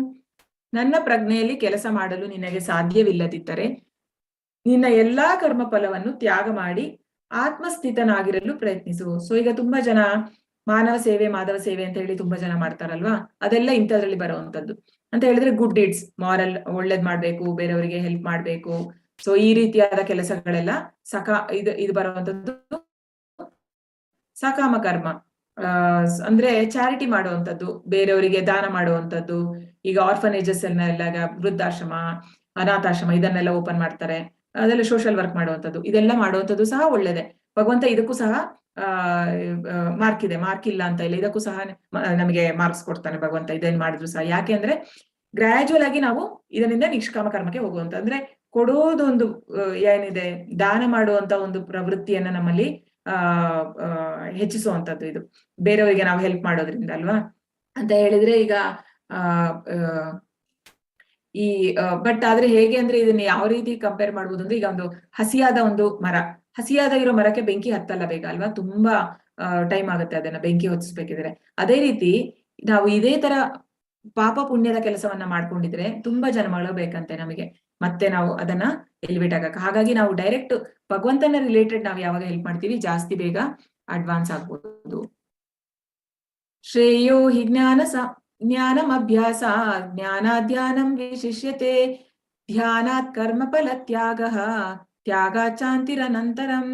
ಈ ಅಭ್ಯಾಸವು ನಿನಗೆ ಸಾಧ್ಯವಾಗದೆ ಹೋದರೆ ಜ್ಞಾನ ಸಾಧನೆಯಿಂದ ತೊಡಗು, ಆದರೆ ಜ್ಞಾನಕ್ಕಿಂತ ಧ್ಯಾನವು ಉತ್ತಮ, ಧ್ಯಾನಕ್ಕಿಂತ ಕರ್ಮಫಲ ತ್ಯಾಗ ಉತ್ತಮ, ಏಕೆಂದರೆ ಇಂತಹ ತ್ಯಾಗದಿಂದ ಮನಃಶಾಂತಿಯನ್ನು ಪಡೆಯಬಹುದು. ಸೊ ಅದು ಸಹ ಆಗ್ಲಿಲ್ಲ, ನನಗೆ ದಾನನೂ ಮಾಡಕ್ ಆಗಲ್ಲ ಅಂತ ಹೇಳಿದ್ರೆ ಬೇರೆ ಏನ್ ಮಾಡ್ಬೋದು ಭಗವಂತ ಈಗ ನೆಕ್ಸ್ಟ್ ಕೊಡ್ತಾ ಇರೋಂಥದ್ದು, ಜ್ಞಾನವನ್ನ ಸಂಪಾದನೆ ಮಾಡು. ಜ್ಞಾನವನ್ನ ಅಂದ್ರೆ, ಜ್ಞಾನ ಅಂದ್ರೆ ನಾನು ದೇಹ ಅಲ್ಲ, ನಾನು ಆತ್ಮ, ಅಂದ್ರೆ ಬರೀ ಜ್ಞಾನದಲ್ಲಿರುವಂಥದ್ದು, ಅದರಿಂದ ಮತ್ತೆ ಹೆಚ್ಚು ಅಪ್ಲಿಕೇಶನ್ ಇಲ್ಲ. ಸೊ ಜ್ಞಾನವನ್ನ ಸಂಪಾದನೆ ಮಾಡುವಂಥದ್ದು, ಒಳ್ಳೇದು ಮಾಡುವಂಥದ್ದು, ಹಾಗೆಲ್ಲ ಹೇಳ್ತೀವಲ್ಲ ಅದು. ಅದಂದ್ರೆ ಈಗ ಸಕಾಮ ಕರ್ಮ, ಸಕಾಮ ಮಾಡುವಂಥದ್ದು. ಸೊ ಅದರಿಂದ ಶ್ರೇಷ್ಠ ಯಾವುದು ಅಂದ್ರೆ ಧ್ಯಾನ. ಅದಕ್ಕಿಂತ ಬೆಟರ್ ಧ್ಯಾನ ಅಂತಾನೆ ಭಗವಂತ. ಧ್ಯಾನ ಅಂದ್ರೆ ಯಾರು? ಭಗವಂತನ ಮೇಲೆ ಧ್ಯಾನ ಮಾಡೋದು. ನೆಕ್ಸ್ಟ್ ಬರುವಂತದ್ದು ಜ್ಞಾನ. ಸೊ ಜಸ್ಟ್ ನಾರ್ಮಲ್ ಜ್ಞಾನ ಅಂದ್ರೆ ಭೌತಿಕವಾಗಿರುವಂತ ಜ್ಞಾನ, ಜಸ್ಟ್ ಓದ್ತಾರಲ್ಲ ತುಂಬಾ ಜನ, ಬೇರೆ ನಾಲೆಜ್ ಇಂಪ್ರೂವ್ಮೆಂಟ್ ಮಾಡ್ಕೊಳ್ಳೋದಕ್ಕೆ ಬೇರೆ ಬೇರೆ ಫಿಲಾಸಫಿ ಅದು ಇದು ಎಲ್ಲ, ಅಂದ್ರೆ ಏನು ಇಲ್ದಿರೋದಕ್ಕಿಂತ ಒಳ್ಳೇದು ಅಂತ ಹೇಳಿ. ಈ ಬೇರೆ ತಮೋ ಗುಣಕ್ಕಿಂತ ಅದು ಒಳ್ಳೇದಲ್ವಾ, ಯಾವ್ದೊಂದು ಓದುವಂಥದ್ದು, ಓದುವ ಹವ್ಯಾಸ ಇಂತೆಲ್ಲ.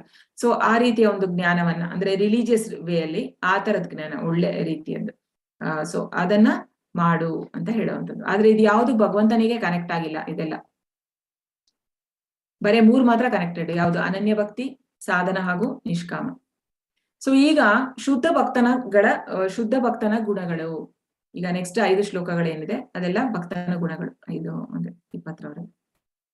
ಅದ್ವೇಷ್ಟ ಸರ್ವಭೂತಾನಾಂ ಮೈತ್ರ ಕರುಣ ಏವ ಚ ನಿರ್ಮಮೋ ನಿರಹಂಕಾರಃ ಸಮದುಃಖ ಸುಖಃ ಕ್ಷಮಿ ಸಂತುಷ್ಟ ಸತತಂ ಯೋಗಿ ಯಯಾತ್ಮ ದೃಢ ನಿಶ್ಚಯಃ ಮಯ್ಯರ್ಪಿತ ಮನೋ ಬುದ್ಧಿಃ ಯೋ ಮದ್ಭಕ್ತ ಸಮೇ ಪ್ರಿಯಃ.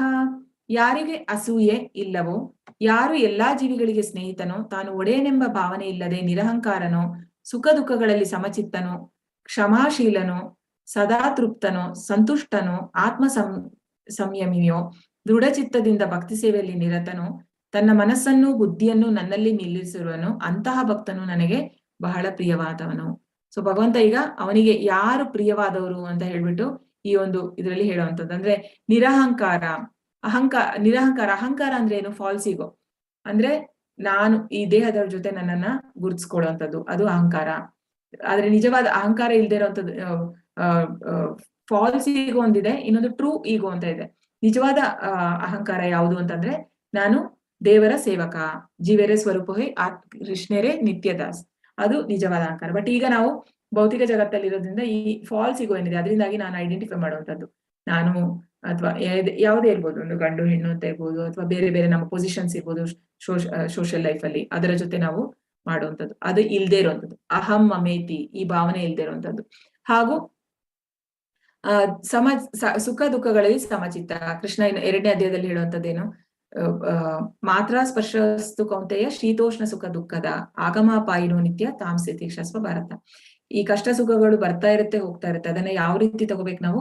ಈ ಋತುಚಕ್ರಗಳು ಹೇಗೆ ಚೇಂಜ್ ಆಗ್ತಾ ಇರುತ್ತಲ್ವಾ, ಕಾಲ ಬಂದಂಗೆ, ಮಳೆಗಾಲ, ಈಗ ಚಳಿಗಾಲ, ಹಾಗೆ ಬೇಸಿಗೆ ಕಾಲ, ಈ ತರ ಬರ್ತಾ ಇರುತ್ತಲ್ವಾ, ಆ ರೀತಿ ಬಂದು ಹೋಗ್ತಾ ಇರುತ್ತೆ, ಅದಕ್ಕೆ ನೀನು ಧೃತಿಗೆ ಇಡಬಾರ್ದು. ಸೊ ಆ ರೀತಿ ಅವನು ಸಮಚಿತ್ತನಾಗಿರ್ತಾನಂತೆ ಭಕ್ತನ. ಆತರ ಭಗವಂತನಿಗೆ ಅಂತವನು, ಭಗವಂತನಿಗೆ ತುಂಬಾ ಇಷ್ಟ. ಯಾವುದೇ ಕಷ್ಟ ಬಂದ್ರು ಅವನು ಅಂದ್ರೆ ಡಿಸ್ಟರ್ಬ್ ಆಗಲ್ಲ ಅವನ ಮೈಂಡ್. ಕ್ಷಮಾಶೀಲ ಅಂದ್ರೆ ಅವನಿಗೆ ತುಂಬಾ ಎಲ್ಲರನ್ನು ಫರ್ಗಿವಿಂಗ್ ಹಾಗೂ ಸಹಾನುಭೂತಿ ಇರುವಂತದ್ದು. ಸದಾ ತೃಪ್ತನು, ಸಂತೋಷ್ಟನು, ಸೊ ಆತ್ಮ ಸಂಯಮಿ. ಇದೆಲ್ಲ ಅಂದ್ರೆ ಈಗ ನಾವಿಲ್ಲಿ ಸುಧಾಮ ನೋಡ್ಬೋದು, ಅವನು ಯಾವಾಗ್ಲೂ ಭೌತಿಕ ಇದ್ರಲ್ಲಿ ಅವನು ನೋಡಿದ್ರೆ ಬಡವ ಆಗಿದ್ರು ಸಹ ಅವನು ಆಧ್ಯಾತ್ಮಿಕ ಲೆವೆಲ್ ಅಲ್ಲಿ ತುಂಬಾ ಹೈಲಿ ಎಲಿವೇಟೆಡ್. ಸೊ ಶುದ್ಧ ಭಕ್ತ ನೋಡಿ, ಕೃಷ್ಣನೇ ಅವನ ಕಾಲನ್ನು ತೊಳಿತಾ ಇರುವಂತದ್ದು. ಸೊ ಹಾಗಾಗಿ ಹಾಗೂ ಈಗ ಹೇಗೆ ನಾವು ಟಾಲರೆಂಟ್ ಅಂತ ಹೇಳಿದ್ರೆ, ಈಗ ಕೃಷ್ಣ ಹೇಳುವಂಥದ್ದು ಅಂದ್ರೆ, ಅರ್ಜುನ ಕಾರಣ ಕೊಡ್ತಾನಲ್ವಾ, ನನಗೆ ನನ್ನ ಗುರುಗಳನ್ನ ಹಾಗೂ ನನ್ನ ಅಜ್ಜನನ್ನ ಎಲ್ಲ ಕೊಲ್ಲಿಕ್ಕೆ ಕಷ್ಟ ಆಗ್ತಾ ಇದೆ ಅಂತ ಹೇಳುವಾಗ ಅದನ್ನೆಲ್ಲ ಸಹಿಸ್ಕೋಬೇಕು. ಯಾಕಂತ ಹೇಳಿದ್ರೆ, ಅಂದ್ರೆ ಹೌದು ಕಷ್ಟ ಆಗುತ್ತೆ, ಆದ್ರೆ ಅದನ್ನ ಸಹಿಸ್ಕೋಬೇಕು. ಅದಕ್ಕೆ ಕ್ಷಮ ಆತ್ಮ ಸಂಯಮಿ ಆಗಿರ್ಬೇಕು ಅಂತ ಹೇಳುವಂಥದ್ದು ಭಗವಂತ. ಸೊ ಇದು ಸನಾತನ ಗೋಸ್ವಾಮಿ ಅಂತ ಹೇಳಿ, ಅಂದ್ರೆ ಒಂದ್ಸತಿ ಏನಾಗುತ್ತೆ ಅವ್ರ ಹತ್ರ, ಅಂದ್ರೆ ಇವರು ನಮ್ಮ ಆಚಾರ್ಯರು, 6 ಆಚಾರ್ಯರಲ್ಲಿ ಒಬ್ರು.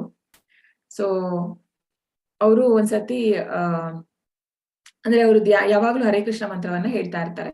ಸೊ ಅವ್ರ ಹತ್ರ ಒಂದ್ಸತಿ ಆ ಊರಲ್ಲಿ ಒಬ್ಬ ಗಂಡ ಹೆಂಡತಿ ಇರ್ತಾರೆ, ತುಂಬಾ ಬಡವರು. ಸೊ ಅವ್ರ ಹೆಂಡತಿಗೆ ಗೊತ್ತಾಗುತ್ತೆ ಇವ್ರ ಹತ್ರ ಒಂದು ಚಿಂತಾಮಣಿ ಅಂತ ಒಂದು ಮಣಿ ಇದೆ ಅಂತ ಹೇಳಿ. ಆದ್ರೆ ಆ ಚಿಂತಾಮಣಿ ಏನಂದ್ರೆ ಅವರಿಗೆ ಆ ಮಣಿ, ಅದರಿಂದ ಏನ್ ಬೇಕಾದ್ರೂ ನಾವು ಇಷ್ಟ ಬಂದಿದ್ದನ್ನ ಪಡ್ಕೋಬಹುದು, ಆ ರೀತಿ ಒಂದು ಶಕ್ತಿ ಇರುತ್ತೆ ಆ ಚಿಂತಾಮಣಿಯಲ್ಲಿ. ಸೊ ಅವ್ರಿಗೆ ಯಾರೋ ಕೊಟ್ಟಿರ್ತಾರೆ ಒಬ್ರು ಯೋಗಿ. ಸೊ ಹಾಗಾಗಿ ಅದನ್ನ ಅವರು ಇಟ್ಕೊಂಡಿರ್ತಾರೆ. ಸೊ ಅವ್ರಿಗೆ ಗೊತ್ತಾದಾಗ, ಹೋಗು ನೀನು, ಅವ್ರು ಹೇಗಾದ್ರೂ ಅವ್ರು ಅದನ್ನ ಹೇಗೂ ಯೂಸ್ ಮಾಡಲ್ಲ, ಅವ್ರ ಹತ್ರ ಹೋಗಿ ನೀನು ಕೇಳು ಅಂತ ಗಂಡನಿಗೆ ಹೇಳ್ತಾಳೆ ಅವ್ರ ಹೆಂಡತಿ. ಅವ್ರು ಬರ್ತಾರೆ. ಅವ್ರು ಬಂದು ಕೇಳುವಾಗ, ನನಗೆ ಆ ಚಿಂತಾಮಣಿ ಬೇಕು ಅನ್ನುವಾಗ ಅವ್ರು ಹೇಳ್ತಾರೆ, ನೋಡು ಅಲ್ಲಿ ಎಲ್ಲೋ ನಾನು ಬಿಸಾಕಿದ್ದೇನೆ, ಅಂದ್ರೆ ಜಸ್ಟ್ ಒಂದು ಇನ್ಸಿಗ್ನಿಫಿಕೆಂಟ್ ತರ ಅವ್ರು ಅದನ್ನ ಬಿಸಾಕಿರ್ತಾರೆ, ಅದನ್ನ ಅಲ್ಲಿದೆ ಅಂತ ಹೇಳ್ತಾರೆ. ಸೊ ಅವ್ರು ಹೋಗಿ ಅಲ್ಲಿಂದ ಅವ್ನು ತಗೊಂಡು ಆಮೇಲೆ ಹೋಗ್ತಾನೆ ಅವ್ನು ಖುಷಿಯಾಗಿ. ಆಮೇಲೆ ಅವರು ಅದರಿಂದಾಗಿ ಎಲ್ಲಾ ಶ್ರೀಮಂತರಾಗ್ತಾರೆ. ಬೇಕಾಗಿದ್ದನ್ನೆಲ್ಲ ಕೇಳಿ ಪಡೆದು ಆ ಮಣಿಯಿಂದ ಅವರು ಶ್ರೀಮಂತರಾಗ್ತಾರೆ. ಆಗ ಅವನಿಗೆ ಒಂದಿನ ಸಂಶಯ ಬರುತ್ತೆ, ಅಲ್ಲ ಇವನು ಇಷ್ಟು ಬೆಲೆ ಬಾಳುವಂತ ಒಂದು ಚಿಂತಾಮಣಿಯನ್ನೇ ಇಟ್ಕೊಳ್ಳಿಲ್ಲ, ಆದ್ರೂ ಅವನು ಸಂತೋಷವಾಗಿದ್ದಾನೆ, ಅವನ ಹತ್ರ ಇನ್ನೂ ಸಂತೋಷವಾಗಿರುವಂತದ್ದು ಏನೋ ಇರ್ಬೇಕು, ಹೋಗಿ ಕೇಳೋಣ ಅಂತ ಅವನಿಗೊಂದು ಕುತೂಹಲ ಆಗುತ್ತೆ. ಅವನ್ ಮತ್ತೆ ಬರ್ತಾನೆ, ಅವ್ರ ಹತ್ರ ಕೇಳ್ತಾನೆ, ಸೊ ನಿನ್ನ ಹತ್ರ ನೀನು ಚಿಂತಾಮಣಿಯನ್ನೇ ಕೊಟ್ಟಿದ್ಯಾ, ಆದ್ರೂ ನೀನ್ ಸಂತೋಷವಾಗಿದ್ಯಾ, ನಿನ್ನ ಹತ್ರ ಏನಿದೆ ಆ ತರದ್ದು, ಏನು ಸಂತೋಷವಾಗಿದೆಯಲ್ಲ, ಏನ್ ಕಾರಣ ಅನ್ನೋದು ಅವ್ನು ಹೇಳ್ತಾನೆ. ಹಾಗಾದ್ರೆ ನೀನ್ ಆ ಚಿಂತಾಮಣಿಯನ್ನ ನದಿಯಲ್ಲಿ ಹಾಕಿ ಬಾ, ನಾನು ನಿನಗೆ ಹೇಳ್ತೀನಿ. ಹೌದು ಅಂತ ಹೇಳ್ತಾನೆ. ಅವ್ನು ಹಾಕಿ ಬರ್ತಾನೆ. ಅದಾದ್ಮೇಲೆ ಅವನು ಹೇಳ್ತಾನೆ, ಅವನಿಗೆ ಕೊಡುವಂಥದ್ದು ಹರೇ ಕೃಷ್ಣ ಮಹಾಮಂತ್ರವನ್ನ. ಸೊ ಹರೇ ಕೃಷ್ಣ ಮಹಾಮಂತ್ರದಿಂದ ಅವರಿಗೆ ಅಷ್ಟು ಒಂದು ಬ್ಲಿಸ್ಫುಲ್, ಯಾವಾಗ್ಲೂ ಖುಷಿಯಾಗಿರುವಂಥದ್ದು, ಸೊ ಆ ರೀತಿ ಒಂದು ಅಂದ್ರೆ ಯಾವುದೇ ಒಂದು ಫಾಲ್ಸ್ ಇಗೋ ಇಲ್ಲ, ಹಾಗೂ ಅವರಿಗೆ ನನ್ನದು ಅನ್ನೋ ಒಂದು ಪ್ರೊಪ್ರೈಟರ್ಶಿಪ್ ಇಲ್ಲ ಇಲ್ಲಿ, ನನ್ನದು ಸೊ ಆ ರೀತಿ ಒಂದು ಅಂದ್ರೆ ಇದು ಸನಾತನ ಗೋಸ್ವಾಮಿ ಅವರ ಒಂದು ಉದಾಹರಣೆ ಅಂತ ತಗೋಬಹುದು ನಾವು, ಅಂದ್ರೆ ಪ್ಯೂರ್ ಡಿವೋಟಿ. ಸೊ ಈಗ ಯಸ್ಮಾನ್ನೋ ದ್ವಿಜತೆ ಲೋಕೋ ಲೋಕಾನ್ನೋ ದ್ವಿಜತೆ ಚ ಯಃ ಹರ್ಷಾಮರ್ಷಭವೋದ್ವೇಗೈಃ ಮುಕ್ತೋ ಯಸ್ಸ ಚ ಮೇ ಪ್ರಿಯಃ. ಯಾವ ವ್ಯಕ್ತಿಯಿಂದ ಯಾರು ಉದ್ವೇಗವನ್ನು ಪಡುವುದಿಲ್ಲವೋ ಮತ್ತು ಆ ವ್ಯಕ್ತಿಯು ಯಾರಿಂದಲೂ ಉದ್ವೇಗವನ್ನು ಅನುಭವಿಸುವುದಿಲ್ಲವೋ, ಸುಖ ಮತ್ತು ದುಃಖಗಳಲ್ಲಿ ಭಯ ಮತ್ತು ಆತಂಕಗಳಲ್ಲಿ ಸಮಚಿತ್ತನಾಗಿರುತ್ತಾನೋ ಆತನು ನನಗೆ ಬಹು ಪ್ರಿಯನಾಗಿರುತ್ತಾನೆ.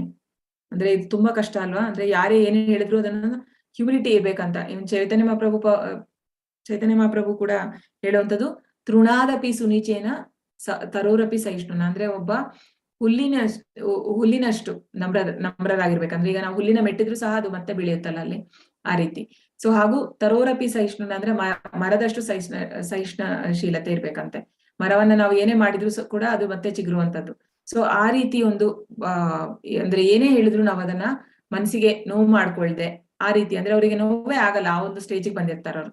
ಸೊ ಆ ರೀತಿ ಇರೋನು ಅಂತ. ಸೊ ಇಲ್ಲಿ ಒಂದು ಕತೆ ಅಂದ್ರೆ ಒಂದ್ಸರ್ತಿ ಏನಾಗುತ್ತೆ, ಈಶ್ವರ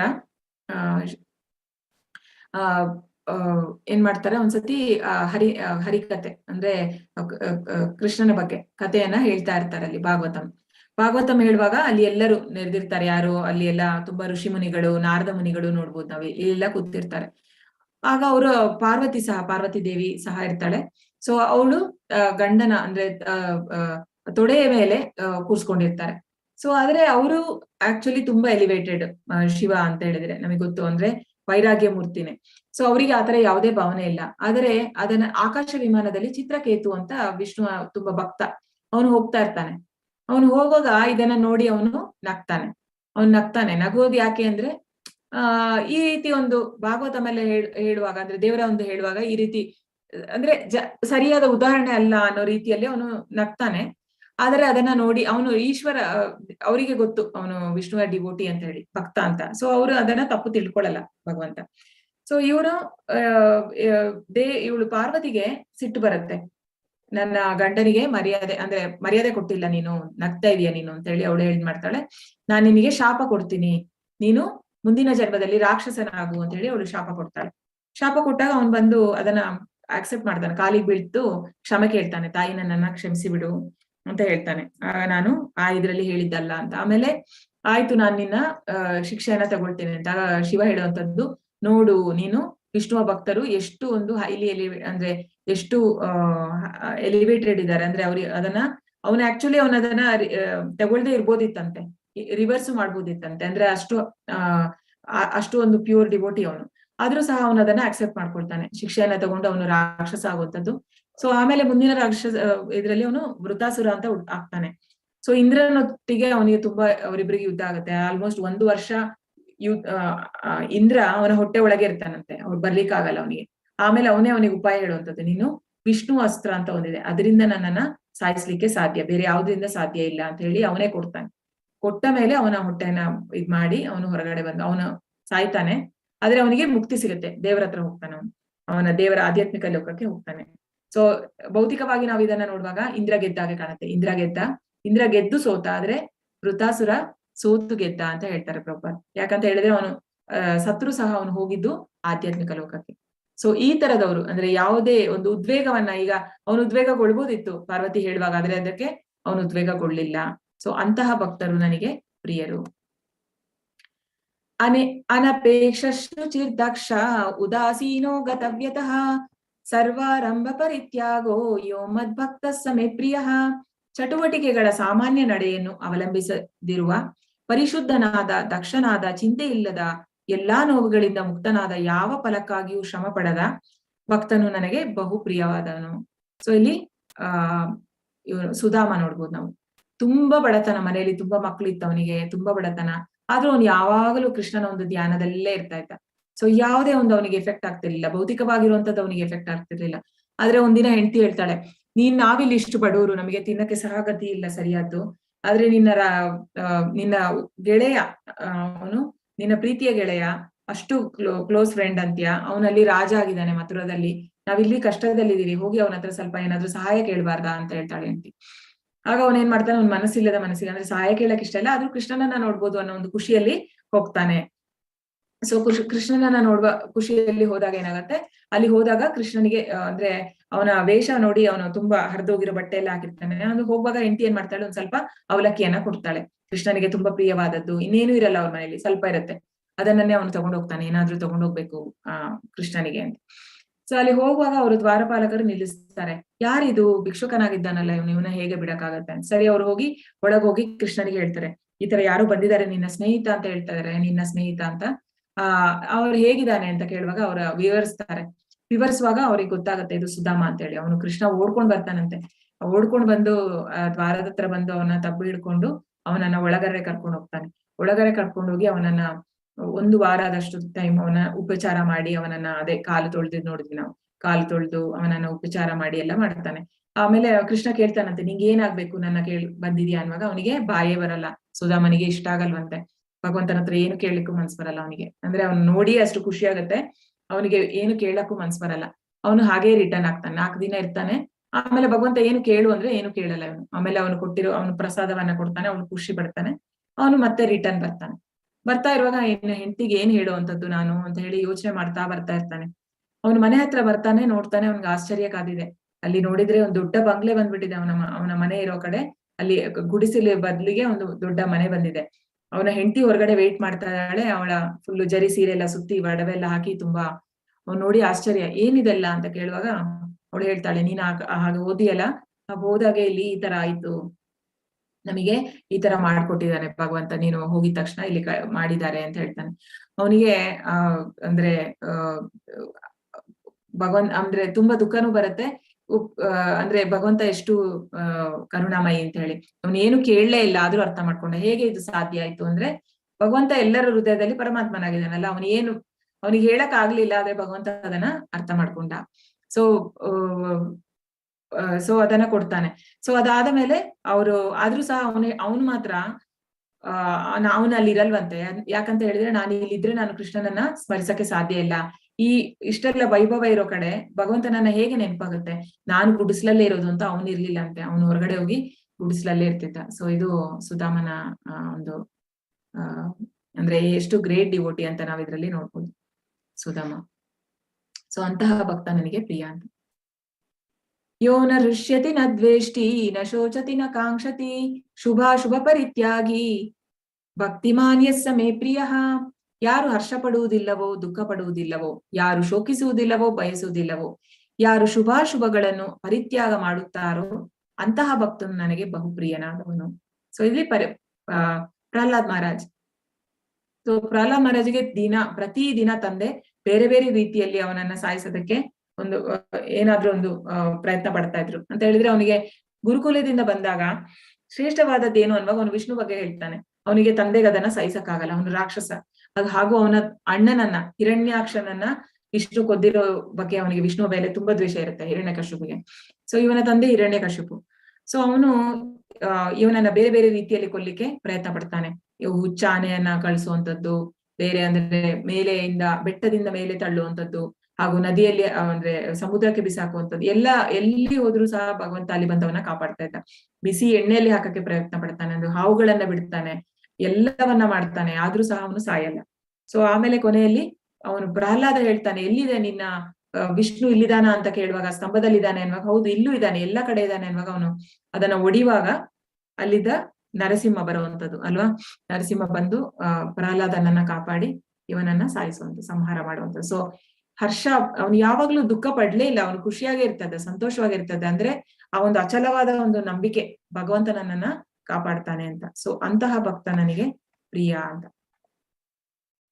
ಸೊ ಇದು ಸಮಶತ್ರೌ ಚ ಮಿತ್ರೇ ಚ ತಥಾ ಮಾನಾಪಮಾನಯೋಃ ಶೀತೋಷ್ಣ ಸುಖ ದುಃಖೇಷು ಸಮಸಂಗ ವಿವರ್ಜಿತಃ ತುಲ್ಯ ನಿಂದಾ ಸ್ತುತಿರ್ಮೌನಿ ಸಂತುಷ್ಟೋ ಯೇನ ಕೇನಚಿತ್ ಅನಿಕೇತ ಸ್ಥಿರಮತಿಃ ಭಕ್ತಿಮಾನ್ ಮೇ ಪ್ರಿಯೋ ನರಃ. ಮಿತ್ರರು ಶತ್ರುಗಳ ವಿಷಯದಲ್ಲಿ ಒಂದೇ ರೀತಿ ಇರುವವನು, ಮಾನಾಪಮಾನಗಳಲ್ಲಿ, ಶೀತೋಷ್ಣಗಳಲ್ಲಿ, ಕೀರ್ತಿ ಅಪಕೀರ್ತಿಗಳಲ್ಲಿ ಸಮಚಿತ್ತನಾಗಿರುವವನು, ಕಲ್ಮಶ ವನ್ನುಂಟು ಮಾಡುವ ಎಲ್ಲಾ ಸಹವಾಸಗಳಿಂದ ಮುಕ್ತನು, ಸದಾ ಮೌನಿಯಾಗಿದ್ದು ಅಲ್ಪತೃಪ್ತನು, ವಾಸಸ್ಥಳದಲ್ಲಿ ಆಸಕ್ತಿ ಇಲ್ಲದವನು, ಸ್ಥಿರಮತಿಯು ಭಕ್ತಿ ಸೇವೆಯಲ್ಲಿ ನಿರತನೂ ಆದವನು, ನನಗೆ ಬಹುಪ್ರಿಯವಾದವನು. ಇದೆಲ್ಲ ಹೈಲಿ ಎಲಿವೇಟೆಡ್ ಸೋಲ್ಸ್ ಅಂತ ಹೇಳ್ಬೋದು, ಅಂದ್ರೆ ಅಷ್ಟು ಪ್ಯೂರ್ ಡಿವೋಟೀಸ್ ಇವರೆಲ್ಲ. ಸೊ ಇದು ಅಂಬರೀಷ್ ಮಹಾರಾಜ್. ಸೊ ಅಂಬರೀಷ್ ಮಹಾರಾಜ್ ಅಂದ್ರೆ ಶತ್ರುಗಳಲ್ಲಿ ಇದು ನೋಡಿ, ಮಿತ್ರ ಶತ್ರುಗಳಲ್ಲಿ ವಿಷಯದಲ್ಲಿ ಒಂದೇ ರೀತಿ ನಮಗೆ ಇದು ಸಾಧ್ಯನಾ? ನಿಮ್ಮಲ್ಲಿ ಪ್ರಶ್ನೆ. ಮಿತ್ರರು ಶತ್ರುಗಳನ್ನ ಒಂದೇ ರೀತಿ ನೋಡಕ್ ಸಾಧ್ಯನಾ ನಮಗೆ? ಇಲ್ಲ ಅಲ್ವಾ? ತುಂಬಾ ಕಷ್ಟ ಅಲ್ವಾ ಒಂದೇ ರೀತಿ ಬಿಹೇವ್ ಮಾಡುವಂತದ್ದು. ನೋಡಿ, ಇದು ನಾವೀಗ ಅಂಬರೀಷ್ ಮಹಾರಾಜ್ ಅವರ ಇದ್ರಲ್ಲಿ ತಿಳ್ಕೊಬಹುದು ಹೇಗಿದ್ರು ಅವರು ಅಂತ ಹೇಳಿ. ಸೊ ಅಂಬರೀಷ್ ಮಹಾರಾಜ್ ತುಂಬಾ ಅಂದ್ರೆ ಶುದ್ಧ ಭಕ್ತರಾಗಿದ್ರು, ಹಾಗೂ ಅವರು ಎಷ್ಟೊಂದು ದೇವರ ಒಂದು ಅಂದ್ರೆ ಎಲ್ಲ ಅವರ ನೋಡಿದೀವಿ ನಾವು, ಅಂದ್ರೆ ಸವೇ ಮನ ಕೃಷ್ಣ ಪಾದಾರವಿಂದಯೋ, ಅಂದ್ರೆ ಎಲ್ಲಾ ಅಂಗಗಳನ್ನ ಅವರು ದೇವರ ಒಂದು ಸೇವೆಯಲ್ಲಿ ತೊಡಗಿಸಿರ್ತಾರಂತೆ. ಸೊ ಹಾಗಾಗಿ ಅವರು 3 ಲೋಕಗಳಲ್ಲಿಯೂ ಪ್ರಸಿದ್ಧರಾಗಿದ್ರು. ಅವರ ಒಂದು ಪ್ರಸಿದ್ಧತೆ ನೋಡಿ ಈ ದೂರ್ವಾಸ ಮುನಿಗೆ ತುಂಬಾ ಅಸೂಯೆ ಆಗತ್ತಂತೆ. ಸೊ ಅಸೂಯೆ ಆಗಿ ಅವ್ರು ಏನ್ ಮಾಡ್ತಾರೆ, ಇವನಿಗೆ ಏನಾದ್ರು ಕೆಟ್ಟ ಹೆಸರು ತರಬೇಕು, ಎಲ್ಲರೂ ಹೊಗಳ್ತಾ ಇದಾರೆ ಅಂತ ಹೇಳಿ ದುರ್ವಾಸ ಮುನಿ ಮೊದ್ಲೇ ಕೋಪ ಜಾಸ್ತಿ ಅಲ್ಲ, ಅವ್ರು ಏನ್ ಮಾಡ್ತಾರೆ, ಒಂದ್ಸತಿ ಬರ್ತಾರಂತೆ ಭೂಮಿಗೆ. ಸೊ ಆ ಟೈಮಲ್ಲಿ ಏನಾಗಿರುತ್ತೆ, ಇದು ಅವರು ಏಕಾದಶಿ ವ್ರತವನ್ನ ಮಾಡಿರ್ತಾರೆ ಅಂಬರೀಷ್ ಮಹಾರಾಜ್. ಸೊ ಅಂಬರೀಷ್ ಮಹಾರಾಜು ಅದರ ಮಾರನೇ ದಿನ ದ್ವಾದಶಿ ದಿನ ಅವರು ಅದನ್ನ ಬ್ರೇಕ್ ಮಾಡ್ಬೇಕು, ಅಂದ್ರೆ ನೀರನ್ನ ಕುಡಿದು, ಅಂದ್ರೆ ಅವರು ನಿರ್ಜಲ ಮಾಡಿರ್ತಾರೆ, ನೀರೇನು ಕುಡಿದೆ ನೀರನ್ನ ಕುಡಿದು ಅವರು ಅದನ್ನ ಫಾಸ್ಟ್ ಬ್ರೇಕ್ ಮಾಡ್ಬೇಕು. ಸೊ ಪಾರಾಯಣ ಮಾಡೋ ಟೈಮ್ ಇನ್ನೇನು ಬ್ರೇಕ್ ಮಾಡ್ಬೇಕು ಅನ್ನುವಾಗ ಇವರು ಬರ್ತಾರೆ, ದುರ್ವಾಸ ಮುನಿಗಳ ಬರ್ತಾರೆ. ಬಂದೇನ್ ಮಾಡ್ತಾರೆ, ನಾನು ಸ್ನಾನ ಮಾಡಿ ಬರ್ತೀನಿ ಅಂತ. ಅಂದ್ರೆ ಈಗ ಆಗಿನ ಕಾಲದಲ್ಲಿ ಅಂದ್ರೆ ಈಗ ಬ್ರಾಹ್ಮಣರು ಬಂದಾಗ ಅವ್ರ ಉಪಚಾರ ಮಾಡ್ಬೇಕು, ಇವ್ರೇನು ತಗೊಳಾಗಿಲ್ಲ, ಅವರನ್ನ ಫಸ್ಟ್ ಉಪಚಾರ ಮಾಡ್ಬೇಕು. ಸೊ ಅವ್ರು ಹೇಳ್ತಾರೆ, ನಾನ್ ಸ್ನಾನ ಮಾಡಿ ಬರ್ತೇನೆ, ವೇಟ್ ಮಾಡು ಅಂತ. ಆಯ್ತು ಅಂತ ಹೇಳ್ತಾರೆ. ಸೊ ಹೋಗ್ತಾರೆ, ಅವ್ರು ಸ್ನಾನಕ್ಕೆ ಅಂತ ಹೋಗ್ತಾರೆ. ಅವ್ರು ಬೇಕಂತ ಲೇಟ್ ಮಾಡ್ತಾರೆ, ಇನ್ನ ಟೈಮ್ ಇದೆ ಬೇಕಂತ, ಇವ್ರದ್ದು ಟೈಮ್ ಆಗ್ಲಿ, ಅವ್ರು ತಪ್ಲಿ, ಅವಾಗ ನಾನು ಹೋಗಿ ಅವನನ್ನ ಶಿಕ್ಷೆ ಕೊಡ್ತೀನಿ ಅಂತ ಕಾಯ್ತಾ ಇರ್ತಾರೆ. ಸೊ ಅವಾಗ ಅಲ್ಲಿರೋ ಬ್ರಾಹ್ಮಣರನ್ನೆಲ್ಲ ಕೇಳ್ತಾರೆ ಇವರು, ಬೇರೆ ಅವರ ಆಸ್ಥಾನದಲ್ಲಿರೋರ್ನ, ಏನ್ ಮಾಡುವಂತದ್ದು ಈಗ ಅಂತ. ಅವರೆಲ್ಲ ಹೇಳ್ತಾರೆ, ನೀವೀಗ ಇಷ್ಟೆಲ್ಲ ಮಾಡಿದೀರಾ, ಅದರ ಫಲ ಸಿಗಲ್ಲ ನಿಮಗೆ, ನೀವೀಗ ನೀರ್ ತಗೊಳ್ಳೇಬೇಕಾಗತ್ತೆ. ಒಂದು ಕೆಲಸ ಮಾಡಿ, ಒಂದು ಹನಿ ನೀರನ್ನ ತಗೊಳ್ಳಿ, ಆಗ ಅವರಿಗೂ ನಾವು ಮೋಸ ಮಾಡಿ ಅಂದ್ರೆ ಬೇಜಾರಾಗಲ್ಲ. ನೀವು ತಗೊಳ್ಬೇಡಿ, ಬೇರೇನು ಆಹಾರವನ್ನ ತಗೊಳ್ಳೋದು ಬೇಡ, ಒಂದು ಹನಿ ನೀರನ್ನ ತಗೊಳ್ಳಿ ಅಂತ. ಸೊ ಏನ್ ಮಾಡ್ತಾರೆ, ಇವನು ಒಂದು ಹನಿಯನ್ನ ತಗೊಳ್ತಾರೆ. ಸೊ ಇವರಿಗೆ ದುರ್ವಾಸ ಮುನಿಗೆ ಯೋಗಿಗಳಲ್ಲ, ಅವ್ರಿಗೆ ಅಲ್ಲಿಂದ ಗೊತ್ತಾಗೋಗುತ್ತೆ, ಇವ್ರು ಕೂಡ್ಲೆ ಇವನು ಒಂದು ಹನಿಯನ್ನ ತಗೊಂಡ, ಇವ್ರಿಗೆ ಸಾಕಾಯ್ತು ಅಷ್ಟೇ ವಿಷಯ. ಸೊ ಬರ್ತಾರೆ ಇವ್ರು, ಅವನ ಮೇಲೆ ರೋಷದಲ್ಲಿ ಬರ್ತಾರೆ. ಬಂದೇನ್ ಮಾಡ್ತಾರೆ, ಅವರ ಒಂದು ತಲೆ ಕೂದಲ್ ಅಂದ್ರೆ ಒಂದು ತೆಗೆದು ಅದರಿಂದ ಒಂದು ರಾಕ್ಷಸನನ್ನ ಉದ್ಭವ ಆಗ್ತಾನಂತೆ. ಒಬ್ಬ ರಾಕ್ಷಸ, ಬೆಂಕಿಯಾಗಿರೋ ಒಂದು ರಾಕ್ಷಸ ಬರ್ತಾನೆ, ಅವನ ಕೊಲ್ಲಕ್ಕೆ ಅಂತ ಹೇಳಿ ಅವನನ್ನ ಮಾಡ್ತಾರೆ. ಆದ್ರೆ ಅವನನ್ನ ಕೊಲ್ಲಿಕ್ಕೆ ಸಾಧ್ಯ ಆಗಲ್ಲ. ಆಗ ಏನಾಗುತ್ತೆ, ಅವನನ್ನ ಕೊಲ್ಲಿಕ್ಕೆ ಸುದರ್ಶನ ಚಕ್ರ ಬರುತ್ತೆ. ಸುದರ್ಶನ ಚಕ್ರ ಬಂದು ಆ ರಾಕ್ಷಸನನ್ನ ಮೊದಲಿಗೆ ಸಾಯಿಸುತ್ತೆ. ಅದಾದ ಮೇಲೆ ದುರ್ವಾಸ ಮುನಿಗಳನ್ನ ಅಟ್ಟಿಸ್ಕೊಂಡು ಹೋಗುತ್ತಂತೆ ಸುದರ್ಶನ ಚಕ್ರ. ಯಾಕಂತ ಹೇಳಿದ್ರೆ ಅವರು ಪ್ಯೂರ್ ಡಿವೋಟೀಸ್, ಅಂದ್ರೆ ಶುದ್ಧ ಭಕ್ತರನ್ನ ಸೇವ್ ಮಾಡಕ್ಕೆ ಯಾವಾಗ್ಲೂ ಕಾಯ್ತಾ ಇರ್ತಾನೆ ವಿಷ್ಣು, ಯಾವಾಗ್ಲೂ ಪ್ರೊಟೆಕ್ಷನ್ ಇದ್ದೇ ಇರುತ್ತೆ ಭಗವಂತಂದು. ಸೊ ಇವರನ್ನ ಓಡಿಸ್ಕೊಂಡು ಹೋದಾಗ ಅವನೇನ್ ಮಾಡ್ತಾನೆ, ಅವನು ಸೀದಾ ಬ್ರಹ್ಮಲೋಕಕ್ಕೆ ಓಡ್ತಾನೆ ದುರ್ವಾಸ ಮುನಿ. ಅಲ್ಲಿ ಹೋದಾಗ ಬ್ರಹ್ಮ ಹೇಳ್ತಾನಂತೆ, ನನ್ನ ಕೈಯಿಂದ ಆಗಲ್ಲ, ಇದು ಸುದರ್ಶನ ಚಕ್ರ ಅಂದ್ರೆ ವಿಷ್ಣು ಚಕ್ರ, ನಾನೇನ್ ಮಾಡ್ಲಿಕ್ಕೆ ಆಗಲ್ಲ ಅಂತ ಹೇಳ್ತಾನಂತೆ. ಸರಿ, ಅವ್ನು ನೆಕ್ಸ್ಟ್ ಈಶ್ವರನ ಹತ್ರ ಹೋಗ್ತಾನೆ, ಶಿವನ ಹತ್ರ. ಶಿವ ಹೇಳ್ತಾನಂತೆ, ನೀನು ತಪ್ಪು ಮಾಡಿದ್ಯಾ, ನೀನು ವಿಷ್ಣುವನ್ನ ಎದುರು ಹಾಕೊಂಡಿದ್ಯಾ, ಇದ್ರಲ್ಲಿ ನಾನೇನು ಇಂಟರ್ಫಿಯರ್ ಆಗಕ್ಕಾಗಲ್ಲ, ನೀನು ವಿಷ್ಣು ಹತ್ರನೇ ಹೋಗು ಅಂತ. ಸೊ ವಿಷ್ಣು ಹತ್ರ ಹೋಗ್ತಾನೆ. ವಿಷ್ಣು ಹತ್ರ ಹೋಗಿ ಹೇಳ್ತಾನಂತೆ, ನನ್ನ ಕಾಪಾಡು, ಕ್ಷಮಿಸು, ನನ್ನಿಂದ ತಪ್ಪಾಗಿ ಹೋಗಿದೆ, ನಾನು ಬುದ್ಧಿ ಇಲ್ದೇನೆ ಈ ತರ ಮಾಡ್ಬಿಟ್ಟೆ, ನನ್ನ ಕ್ಷಮಿಸು, ನನ್ ತಪ್ಪಾಯ್ತು ಅಂತ, ಅಹಂಕಾರದಿಂದ ಮಾಡಿದೆ ಅಂತ. ಅವನು, ಇಲ್ಲ, ಇದು ನಾನೇನು ಮಾಡ್ಲಿಕ್ಕೆ ಆಗಲ್ಲ, ಸುದರ್ಶನ ಚಕ್ರ ಒಂದ್ಸತಿ ಬಿಟ್ಟ ಮೇಲೆ ಅದು ಏನು ಮಾಡ್ಲಿಕ್ಕೆ ಸಾಧ್ಯ ಇಲ್ಲ, ನೀನು ಒಬ್ರು ಮಾತ್ರ ಸೇವ್ ಮಾಡ್ಬೋದು, ಅಂಬರೀಷ್ ಮಹಾರಾಜ್ ಹತ್ರ ನೀನು ಹೋಗಿ ಕ್ಷಮೆ ಕೇಳು, ಅವರ ಕಾಲಿಗೆ ಬೀಳು, ಆವಾಗ ಅವ್ರು ಕ್ಷಮೆ ಮಾಡಿದ್ರೆ ನೀನ್ ಬದುಕ್ಬೋದು, ಇಲ್ಲಾದ್ರೆ ನನ್ನ ಕೈಲಿ ಏನಿಲ್ಲ ಅಂತ ಹೇಳ್ತಾರೆ. ಆಗ ಅವನು ಓಡಿ ಬಂದು ಆಮೇಲೆ ಅವ್ರಿಗೆ ಕಾಲಿಗೆ ಬೀಳ್ತಾನಂತೆ. ಆದ್ರೆ ಇದು ಆಗುವಾಗ 1 ವರ್ಷ ಆಯ್ತು. ಯಾಕಂತ ಹೇಳಿದ್ರೆ ಟೈಮ್ ಬೇರೆ, ಇಲ್ಲಿಗೂ ಬ್ರಹ್ಮಲೋಕಕ್ಕೂ ಅಥವಾ ಬೇರೆ ಲೋಕಗಳಿಗೆ ಹೋಗಿ ಬರುವಾಗ 1 ವರ್ಷ ಅವರು ಊಟ ತಿಂಡಿ ಏನು ಮಾಡದೆ ಕಾಯ್ತಾ ಇದ್ರಂತೆ ಇವರು ಅಂಬರೀಷ್ ಮಹಾರಾಜ್. ಅಂದ್ರೆ ಆಗ ಅವರಿಗೆ ಯೋಗ ಶಕ್ತಿಯಿಂದ ಅಷ್ಟು ಶಕ್ತಿ ಇರ್ತಾ ಇತ್ತು, ಈಗಿನ ಕಾಲದಲ್ಲಿ ಸಾಧ್ಯ ಇಲ್ಲ ಇದು ಸಹ. ಸೊ ಆಗ ಅವರು ಬಂದು ಆಮೇಲೆ ಕ್ಷಮೆ ಕೇಳಿದಾಗ ಅವರು ಅಂಬರೀಷ್ ಮಹಾರಾಜ್ ಏನ್ ಹೇಳುವಂತದ್ದು ಅಂದ್ರೆ, ನನ್ನ ಭಕ್ತಿಯಲ್ಲಿ ಸ್ವಲ್ಪ ಆದ್ರೂ ಏನಾದ್ರೂ ಅಂದ್ರೆ ನಿನಗೆ ಮೆಚ್ಚಿದ್ರೆ ಅವರನ್ನ ಕ್ಷಮಿಸ್ಬಿಡು, ಅಂದ್ರೆ ಏನಾದ್ರೂ ಪ್ಯೂರಿಟಿ ಇದ್ರೆ ನನ್ನ ಭಕ್ತಿಯಲ್ಲ ನೀನು ಅವರನ್ನ ಕ್ಷಮಿಸು ಅಂತ. ನೋಡಿ, ಒಂದು ಎಂತ ಶತ್ರುವನ್ನ ಕ್ಷಮಿಸಿದ್ದಾರೆ ಅಂಬರೀಷ್ ಮಹಾರಾಜ್. ಸೊ ಇದರಿಂದ ಇಂತಹ ಭಕ್ತ ನನಗೆ ಪ್ರಿಯವಾದವನು ಅಂತ ಇಲ್ಲಿ ಭಗವಂತ ಹೇಳುವಂತೆ. ಇದು ಲಾಸ್ಟ್ ಶ್ಲೋಕ. ಏತು ಧರ್ಮಾಮೃತಮಿದಂ ಯಥೋಕ್ತಂ ಪರ್ಯುಪಾಸತೆ ಶ್ರದ್ಧದಾನ ಮತ್ಪರಮ ಭಕ್ತಸ್ತೆ ಮೇ ತೀವ ಮೇ ಪ್ರಿಯಾಹ. ಯಾರು ಭಕ್ತಿ ಸೇವೆಯ ಈ ಅಮೃತ ಮಾರ್ಗವನ್ನು ಹಿಡಿದು ಶ್ರದ್ಧೆಯಿಂದ ನನ್ನನ್ನೇ ಪರಮ ಗುರಿಯನ್ನಾಗಿ ಮಾಡಿಕೊಳ್ಳುವರೋ ಅವರು ನನಗೆ ಬಹು ಪ್ರಿಯರು. ಅಂದ್ರೆ ಎಲ್ಲವನ್ನ ಬಿಟ್ಟು ಭಕ್ತಿ ಸೇವೆಯನ್ನ ತಗೊಂಡು ಯಾರು, ಈಗ ಹೈಯೆಸ್ಟ್ ಪ್ರಭುಪಾದ ಇರ್ಬೋದು, ಸೊ ಅಂತಹ ಭಕ್ತರು ನನಗೆ ತುಂಬಾ ಪ್ರಿಯರು. ಸೊ ಇಲ್ಲಿ ಸೊ ಇವರು ಬಿಲ್ವಮಂಗಳ ಠಾಕೂರ್ ಅಂತ ಹೇಳಿ. ಸೊ ಬಿಲ್ವಮಂಗಳ ಠಾಕೂರ್ ಇವರು ಮೊದ್ಲು ಅಂದ್ರೆ ಭಕ್ತರಾಗೋ ಮೊದ್ಲು ಅವರೊಂದು ಶ್ರೀಮಂತ ಕುಟುಂಬದಲ್ಲಿ ಇರ್ತಾರೆ. ಸೊ ಶ್ರೀಮಂತ ಹಾಗೂ ಅವರಿಗೆ ಎಲ್ಲಾ ಕೆಟ್ಟ ಅಭ್ಯಾಸಗಳು ಇರುತ್ತೆ, ಕುಡಿಯುವಂತದ್ದು ಇರ್ಬೋದು ಅಥವಾ ಹೆಣ್ಣಿನ ಸಹವಾಸ ಎಲ್ಲ ಇರುವಂತದ್ದು.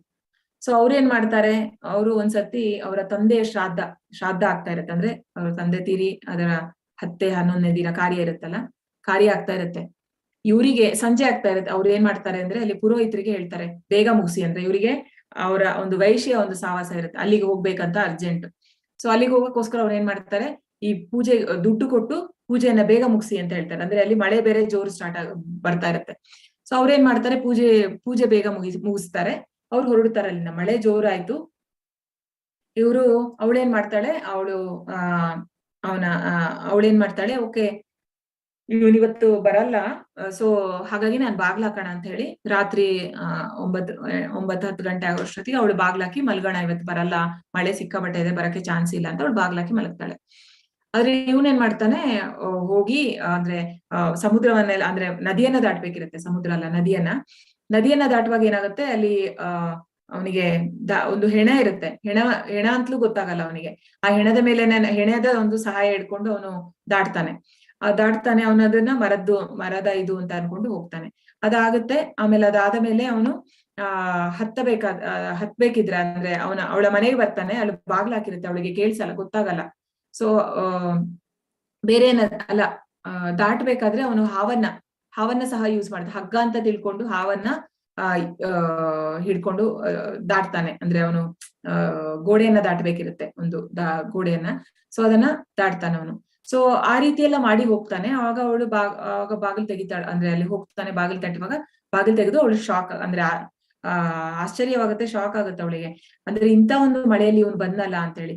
ಆಗ ಅವನು ಹೇಳ್ತಾನೆ, ನಾನ್ ನಿನಗೋಸ್ಕರ ನಾನು ನಿನ್ನ ಇಷ್ಟಪಡ್ತೀನಿ ಗೊತ್ತಾ, ನಾನು ಇಷ್ಟೆಲ್ಲ ಕಷ್ಟಪಟ್ಟೆ, ನಾನು ಹೆಣವು ಅಂತಾನೂ ಗೊತ್ತಾಗ್ಲಿಲ್ಲ ನನಗೆ, ಮರದ ತುಂಡು ಅಂತ ತಿಳ್ಕೊಂಡು ಅದರ ಮೇಲೆ ನಾನು ತೇಳ್ಕೊಂಡು ಬಂದೆ ಕೈ ಹಿಡ್ಕೊಂಡು. ಹಾಗೂ ಒಂದು ಗೋಡೆಯನ್ನ ದಾಟ್ಬೇಕಿದ್ರೆ ಹಗ್ಗ ಅಂತ ಹೇಳಿ ನಾನು ಹಾವನ್ನ ಹಿಡ್ಕೊಂಡು ಬಂದೆ, ಅದು ಹಗ್ಗ ಅನ್ಕೊಂಡೆ ನಾನು ಅದನ್ನ, ಅದು ಹಾವಾಗಿತ್ತು, ಹೀಗೆಲ್ಲ ಹೇಳ್ತಾನೆ. ಅದೆಲ್ಲ ಕೇಳಿ ಅವಳು ಹೇಳ್ತಾಳೆ, ಆಕ್ಚುಲಿ ಅವಳು ನೋಡಿ, ಅವಳು ವೈಶ್ಯ ಆದ್ರೂ ಸಹ ಆಗಿನ ಕಾಲದಲ್ಲಿ ಅವಳು ಎಷ್ಟು ಅಂದ್ರೆ ಆತ್ಮಜ್ಞಾನ ಇತ್ತು ಅಂದ್ರೆ, ಅವಳು ಹೇಳೋವಂಥದ್ದು, ನೀನ್ ಇಷ್ಟೆಲ್ಲ ಸಾಹಸ ಮಾಡಿ ಬಂದಿಯಲ್ಲ, ಇದೇ ಸಾಹಸವನ್ನ ನೀನು ಭಗವಂತನ ಒಂದು ಧ್ಯಾನದಲ್ಲಿ ಹಾಕಿದಿದ್ರೆ ನಿನಗೆ ಭಗವಂತ ಸಿಕ್ಕಿರ್ತಾ ಇದ್ದ ಅಂತಾಳಂತವಳು.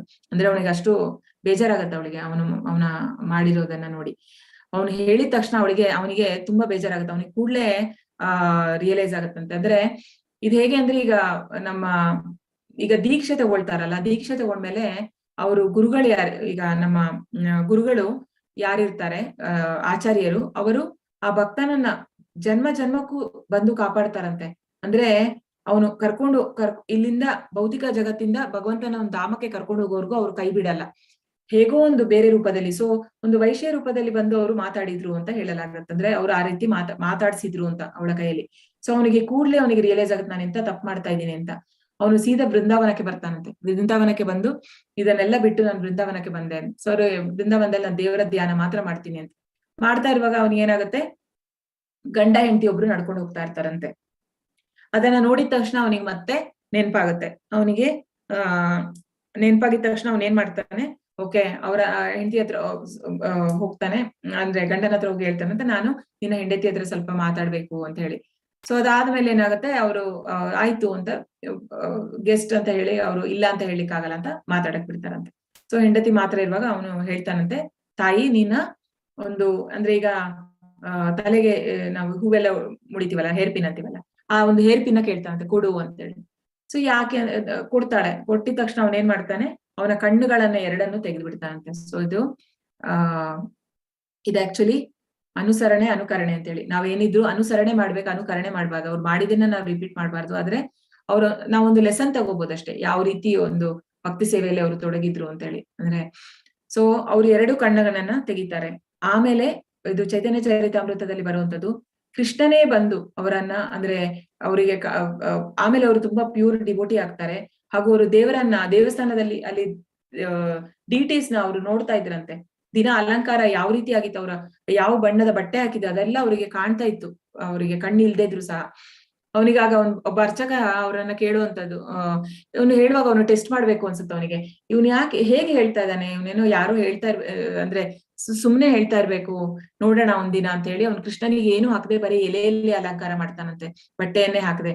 ಸೊ ಅದನ್ನ ನೋಡಿ ಅವ್ನು ಹೇಳ್ತಾನೆ, ಆಗ ಇವ್ರು ಹೇಳ್ತಾರಂತೆ ಬಿಲ್ವಮಂಗಲ ಠಾಕೂರ್, ಯಾಕೆ ಕೃಷ್ಣನಿಗೆ ಅಷ್ಟು ಬಡತನ ಬಂತ, ಬರೀ ಎಲೆಯಲ್ಲಿ ಹಾಕಿ ಅಲಂಕಾರ ಮಾಡಿದ್ಯಲ್ಲ ಅಂತ. ಆಗ ಅವನಿಗೆ ಗೊತ್ತಾಗುತ್ತೆ, ಓ ಇವರು ಶುದ್ಧ ಭಕ್ತ, ನಿಜವಾಗಿ ಕಾಣಿಸ್ತಾ ಇದೆ ಅಂತ ಹೇಳಿ ಅವರು ಸುಮ್ನೆ ಹೊಗಳೋದು ಅನ್ಕೊಂಡಿದ್ರು, ಅವರು ಬಟ್ಟೆ ತುಂಬಾ ಚಂದ ಕಾಣ್ತಾ ಇದೆ ಅಂತ ಹೇಳಿ.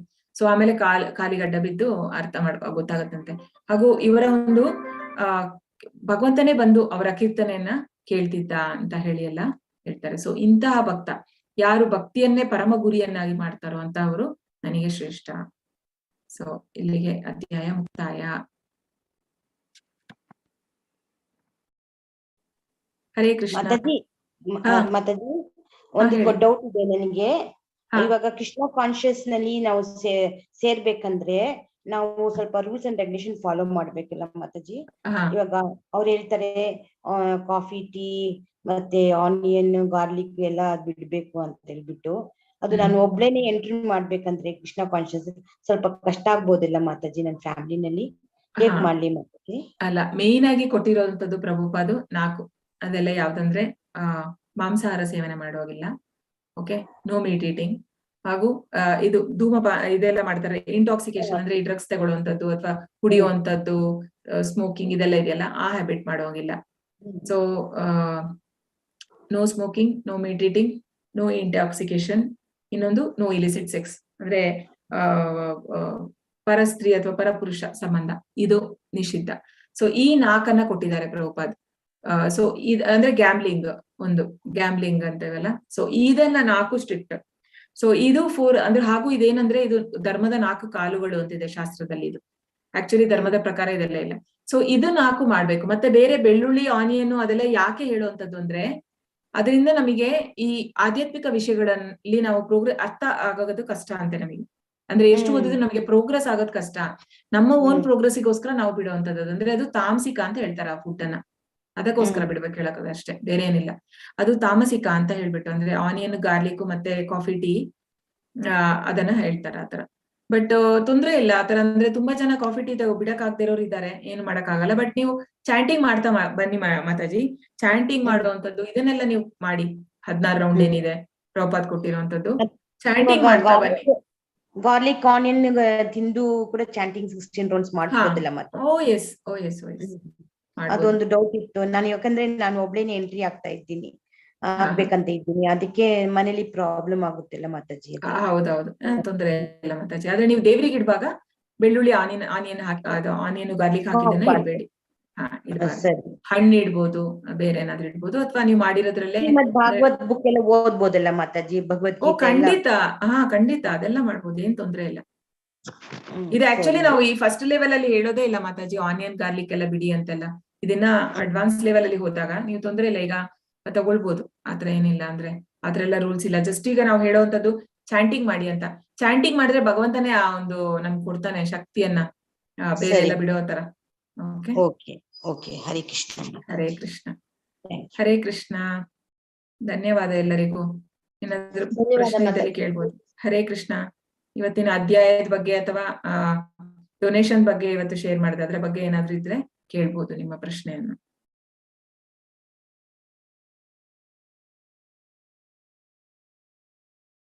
ಸೊ ನಾನು ಎಲ್ಲರ ಹತ್ರ ಕೇಳ್ಕೊಳ್ಳೋದು ಅಂದ್ರೆ ದೇವಸ್ಥಾನಕ್ಕೋಸ್ಕರ ನಿಮ್ಮೆಲ್ಲ ಕೈಯಲ್ಲಿ ಆಗಿದ್ದು ಏನಾದ್ರೂ ಒಂದು ಸಹಾಯ ಮಾಡಿ. ಅಂದ್ರೆ ಬೇರೆ ಬೇರೆ ರೀತಿಯಾದ ಸೇವೆ ಇದೆ, ನಿಮಗೆ ಯಾವ್ದು ಸಾಧ್ಯ ಅದನ್ನ ಮಾಡಿ. ಅದೇ ಮಾಡಿ ಅಂತ ಹೇಳಲ್ಲ ನಾವು, ಯಾವ್ದು ಸಾಧ್ಯನೋ ಅದು ಮಾಡಿ ನಿಮ್ಮ ಕೈಯಲ್ಲಿ.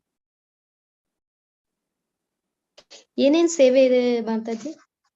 ಆ PDF ನ ಮತ್ತೆ ಹಾಕ್ತೀನಿ ಮಾತಾಜಿ. ನಾನ್ ನಿಮಗೆ ಹೇಳ್ದೆ ಅಲ್ವಾ, 500 ರೂಪಾಯಿಂದ ಇದೆ, 1,500 ನಿಮಗೆ ಒಂದು ಬ್ರಿಕ್ ಸೇವೆ ಅಂತ ಹೇಳ್ತೀವಲ್ಲ. ಸೊ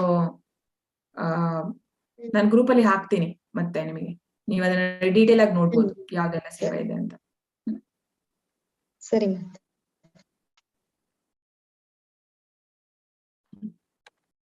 ಅಂದ್ರೆ ಲೈಫ್ ಮೆಂಬರ್ ಸಹ ಆಗ್ಬೋದು, ಅದ್ರಲ್ಲೂ ತುಂಬಾ ನಿಮ್ಗೆ ಬೆನಿಫಿಟ್ಸ್ ಇರುತ್ತೆ. ಸೊ ನೋಡಿ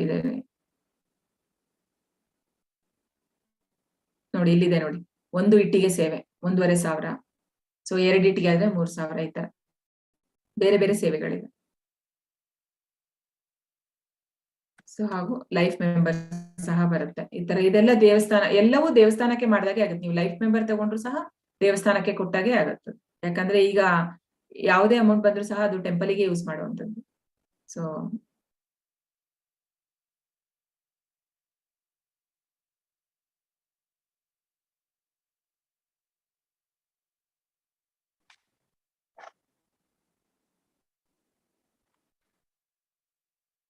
ಇದೆಲ್ಲ ಬೇರೆ ಧರ್ಮಾಧಿಕಾರಿ, ಧರ್ಮಕರ್ತ.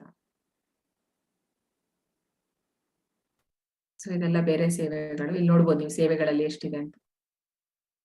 500 ರೂಪಾಯಿಂದ ಇದೆ. 500 ರೂಪಾಯಿ ಮಂತ್ಲಿ ಸೇವಾ, ನಿತ್ಯ ಸೇವಾ 500, ಬ್ರಿಕ್ ಸೇವಾ ಇಟ್ಟಿಗೆ ಇದು 1,500 ಸ್ಟಾರ್ಟ್ ಆಗುತ್ತೆ. ಹೀಗೆ ಮೇಲೆ 10,80,000 ಇದೆ ಸೇವೆ. ಸೊ ಎಲ್ಲದರದ್ದು ಲಿಂಕ್ ಸಹ ಇರುತ್ತೆ. ನೀವು ಆ ಲಿಂಕ್ ಅನ್ನ ಒತ್ತಿ ಅದು ಡೈರೆಕ್ಟ್ ಪೇಮೆಂಟಿಗೆ ಹೋಗುತ್ತೆ, ಆನ್ಲೈನ್ ಪೇಮೆಂಟ್. ಹರೇ ಕೃಷ್ಣ. ಬೇರೆ ಯಾರ್ದಾರು ಪ್ರಶ್ನೆ ಇದೆಯಾ?